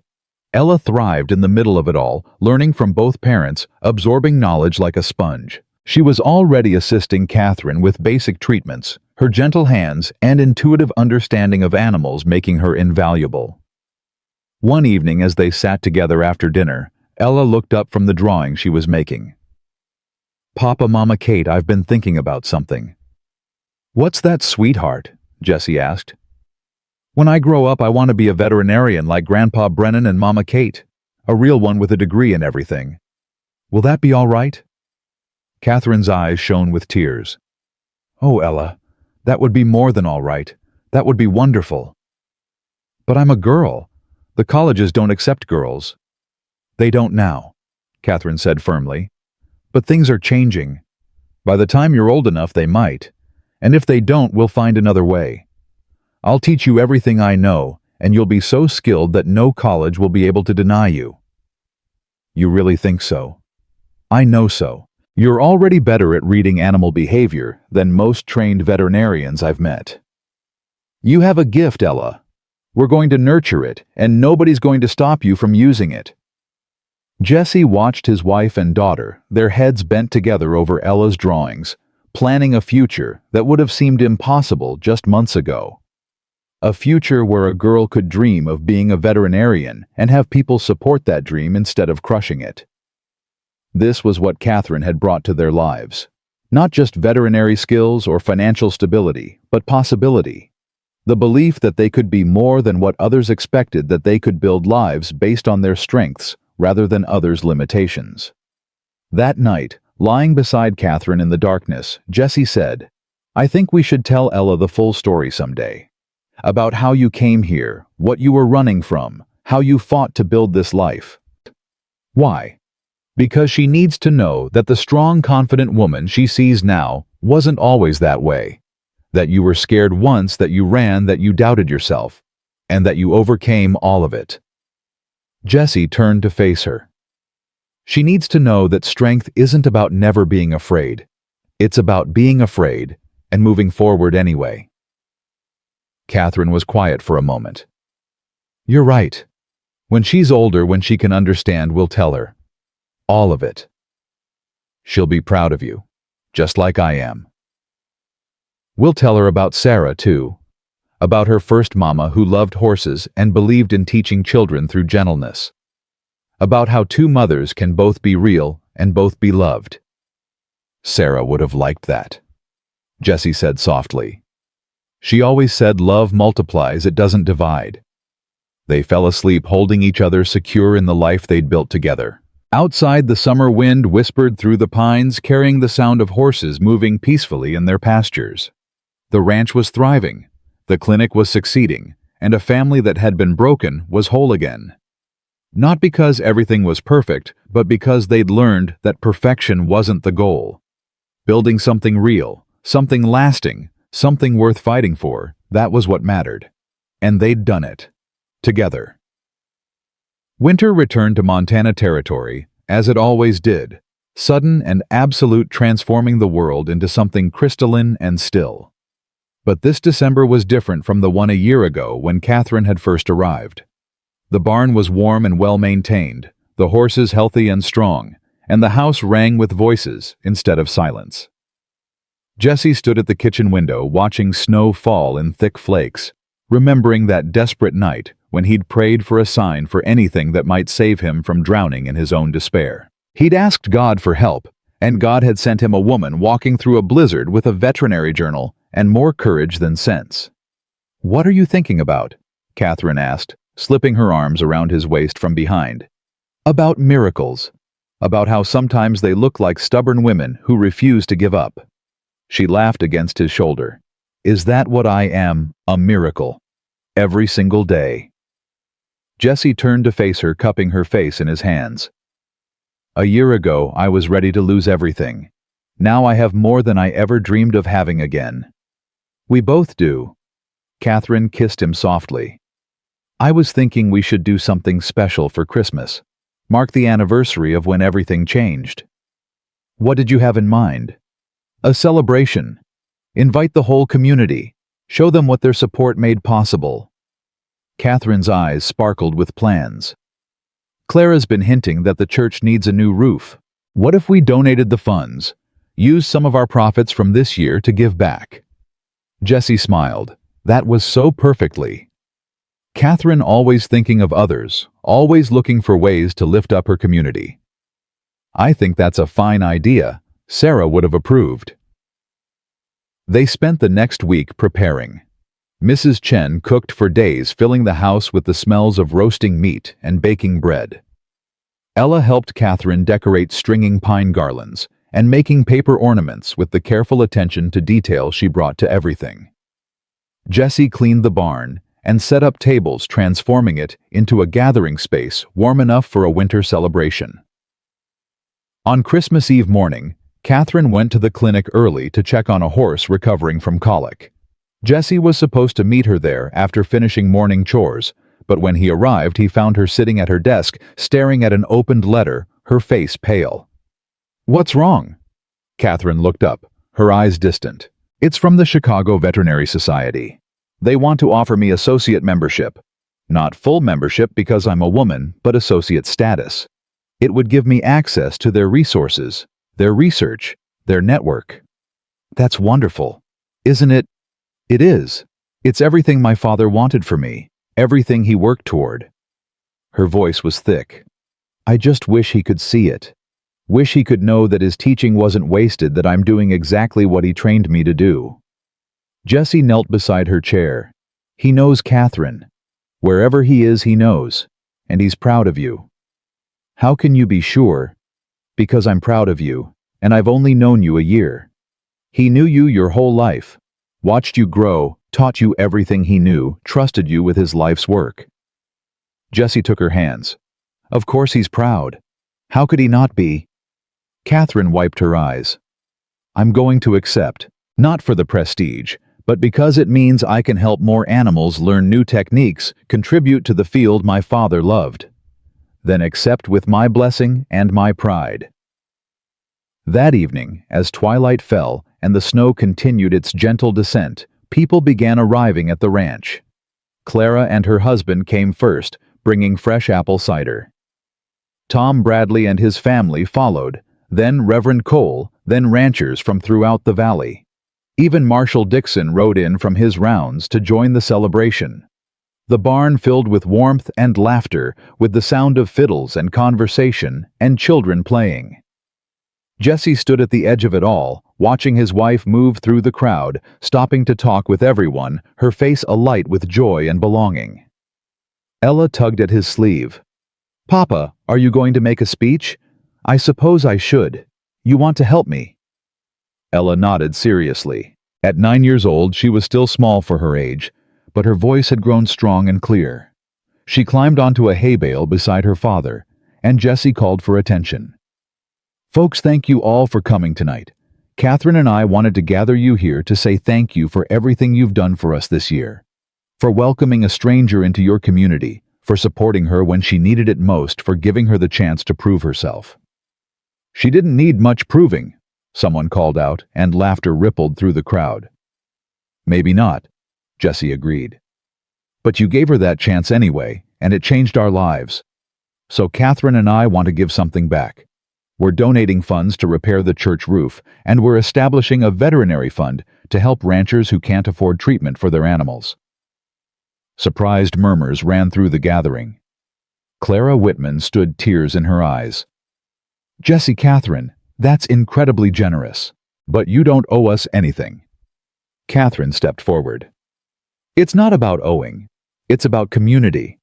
A year ago, I arrived here with nothing but my father's journal and hope for a fresh start. You gave me that start.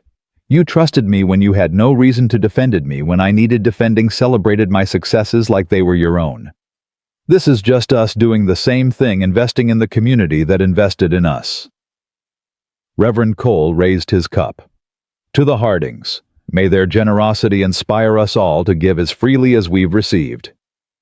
"To the Hardings," the crowd echoed. As the celebration continued, Jessie found himself standing with Tom Bradley and Marshall Dixon near the barn door. "Never thought I'd see Jessie Harding this happy again," Tom said quietly.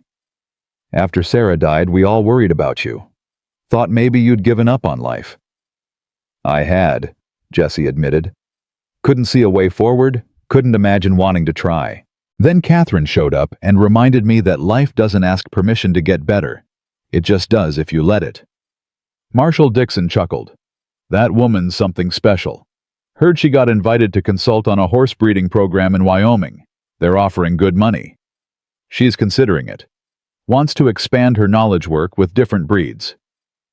Jessie watched Catherine teaching a group of children how to properly approach a nervous horse, her patience infinite. I told her to take any opportunity that interests her. Her career matters as much as mine. Not many men would say that, Tom observed. Then not many men deserve women like Catherine. Jessie's voice was firm. She's not my property or my subordinate. She's my partner. Her success is my success. Later that night, after the guests had left and Ella was asleep, Jessie and Catherine stood in the barn with the horses. It was quiet except for the soft sounds of animals settling for the night, the creak of wood in the cold, the whisper of falling snow outside. This time last year, I was in this barn with a dying horse and a broken heart, Jessie said. I thought God had forgotten me. And now I think God was just waiting for the right moment. Waiting for you to be desperate enough to leave Chicago and me to be desperate enough to accept help. Jessie pulled Catherine close. We found each other at exactly the right time. Catherine rested her head against his chest. I used to think I'd never be free, that Thornton's shadow would follow me forever, that I'd always be running or hiding. But you gave me something better than freedom. You gave me purpose and partnership and love. You gave me those things too. You and Ella both. They stood together in the warm barn while outside the winter wind sang through the pines. Willow fully recovered, and Sleek came to the stall door and nuzzled Catherine's hand. The mare that had been dying a year ago was now one of their best breeding prospects. Her foals sought after throughout the territory. Everything comes full circle, Catherine murmured, stroking Willow's nose. We save what we can, we heal what's broken, and we build something stronger than what we started with. Is that from your father's journal? No, that's from experience. On Christmas morning, Ella woke them before dawn, too excited to sleep. She'd made gifts for both of them, drawings mounted on wood that Jessie had helped her frame. For Catherine, she'd drawn the moment they'd first met, a woman with a medical bag standing in a barn doorway, hope and determination in every line. For Jessie, she'd drawn their family as it was now 3 people and a dozen horses all together under a wide Montana sky. These are beautiful, sweetheart, Catherine said, her voice thick with emotion. I wanted to remember, Ella said simply, so we never forget how we started. They spent Christmas Day quietly, just the 4 of them, including Mrs. Chen. They cooked together, played games, read aloud from Catherine's father's journal. It was simple and perfect, everything a family celebration should be. That evening, as they sat by the fire, Ella looked up from the book she was reading. Mama Kate, do you think Grandpa Brennan would be happy about me wanting to be a veterinarian? Catherine set down her mending.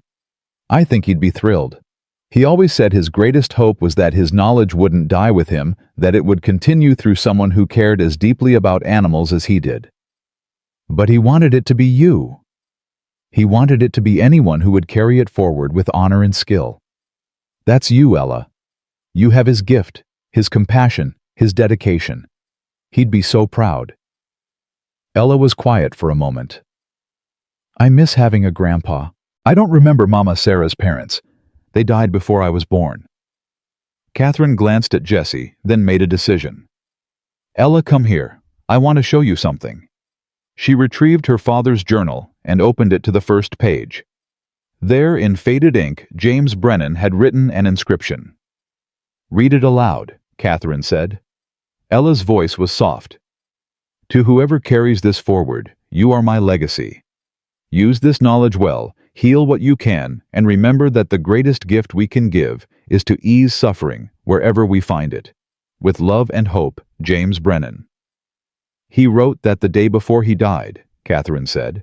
He knew I'd carry on his work, but he also knew I might not be the last. He hoped There would be others after me, people who cared about healing, about animals, about doing good work in the world. Like me, Ella whispered. Exactly like you. So you see, you do have a connection to him. Through his words, his wisdom, his journal. He's your grandfather in spirit, even if you never met him in life. Ella traced the inscription with her finger, her face serious and thoughtful. Then she looked up at Catherine with tears in her eyes. Thank you for sharing him with me, and thank you for being my Mama Kate. I know you didn't come here planning to be anyone's mother, but I'm really glad you are. Catherine pulled Ella into her arms, holding her close. Being your mother is the greatest honor of my life, sweetheart. You and your papa both.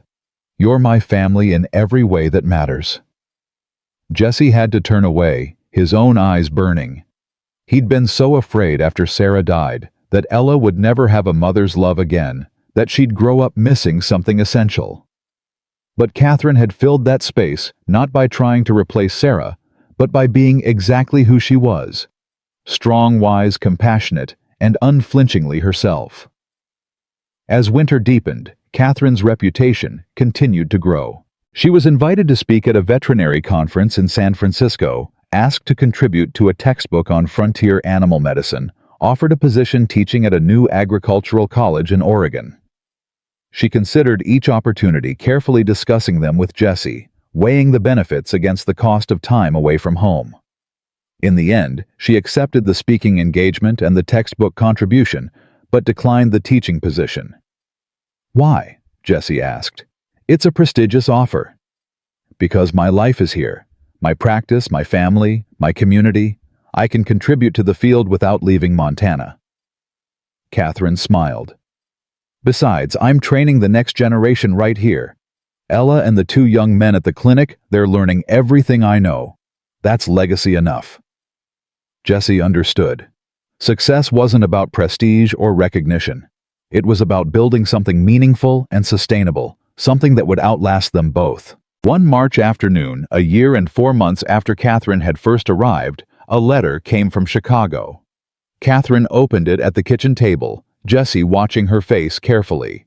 It's from Thornton, she said quietly. Jesse tensed. What does he want? Nothing. He's not asking for anything. Catherine read the letter again, her expression unreadable. He's apologizing. Says he realizes now that he was wrong, that he tried to control me out of pride and loneliness, that he's sorry for the pain he caused. Do you believe him? I don't know. Maybe. People can change. Catherine set the letter down. He says he's selling the pharmacy, moving to California to live near his sister. He wanted me to know that he won't bother us again, and he hopes I've found happiness. Have you? Jesse asked. Found happiness? Catherine looked around the kitchen at the herbs hanging from the rafters, at Ella's drawings, covering one wall, at the journal, open on the table, at Jesse himself. Her answer was a smile that transformed her entire face. More than I ever dreamed possible. That spring brought the first crop of foals from their breeding program, strong, healthy colts and fillies that would eventually join the cavalry or help other ranchers build their own herds. Catherine examined each one with meticulous care, teaching Ella how to assess conformation, how to predict which traits they'd carry forward.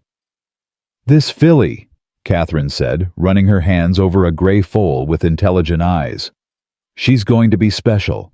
See how she's built the slope of her shoulder, the depth of her chest, and watch how she moves, bold but not reckless. Can we keep her? Ella asked. Train her for me to ride. Catherine glanced at Jesse, who nodded. I think that's a fine idea. She'll be your project, Ella.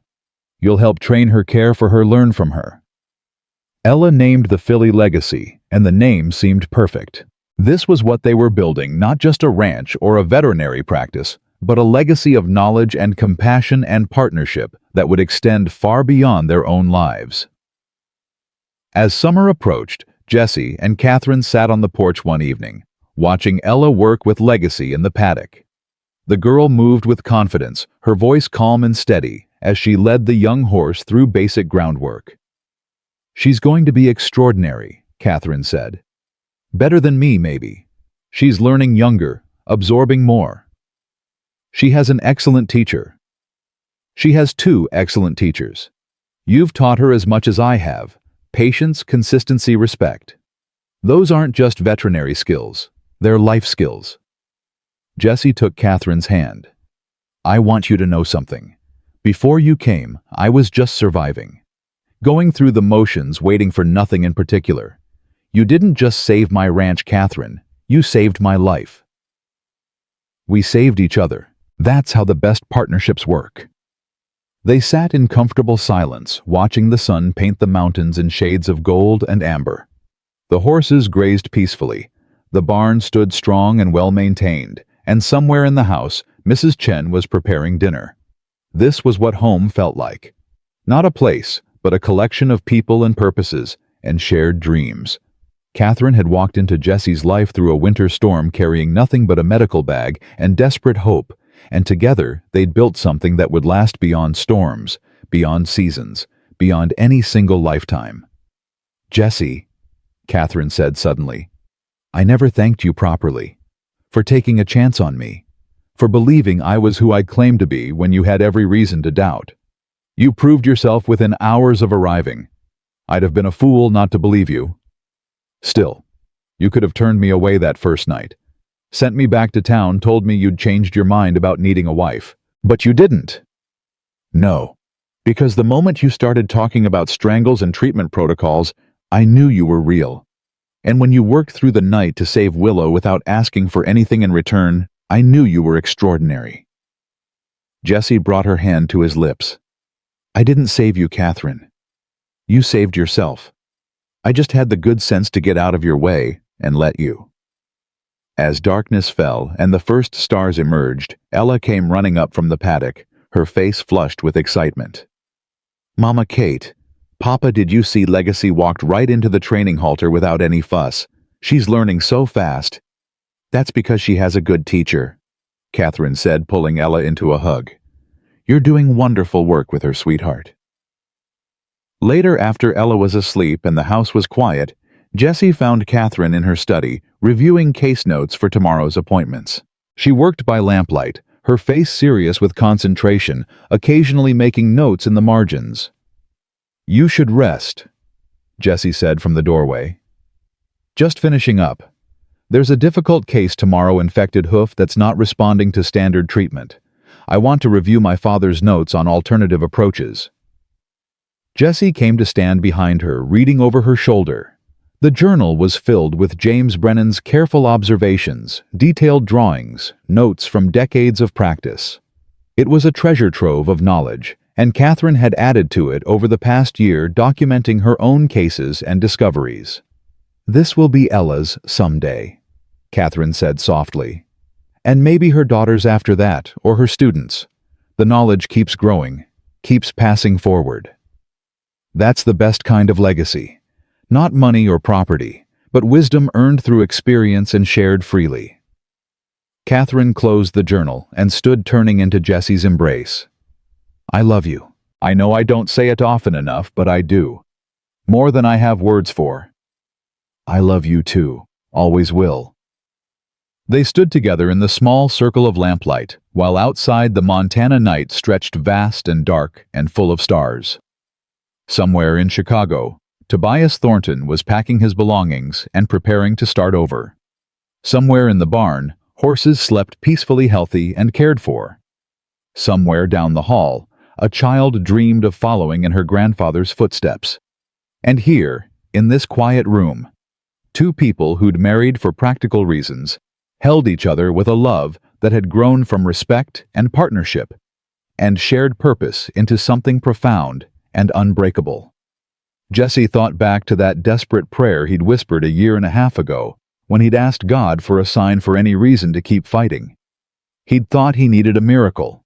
What he'd gotten was better. He'd gotten Catherine Brennan stubborn and skilled and utterly unwilling to let anything die without a fight, including him.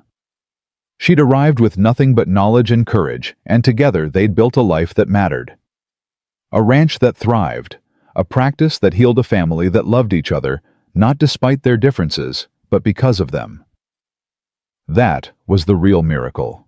Not divine intervention, but two broken people choosing to trust each other to work together to build something better than either could have created alone. "Ready for bed?" Catherine asked, her voice drowsy. "Ready." They walked upstairs hand in hand, checked on Ella one last time, the child sleeping with Legacy's halter beside her pillow and James Brennan's journal on her nightstand, and then went to their own room. As Jesse drifted toward sleep, Catherine's head on his shoulder, and her breathing already slow and even, he whispered one final prayer. Not a plea this time, but gratitude. "Thank you for sending her. Thank you for second chances. Thank you for showing me that the best answers to prayers don't always come in the form we expect." Outside, snow began to fall again, soft and gentle, covering the world in silence. But inside the Harding Ranch, there was warmth and life and love enough to last through any winter, through any storm, through anything the frontier could throw at them. Because they'd learned the most important truth of all healing starts when someone believes things can be fixed again. And from that belief, everything else follows.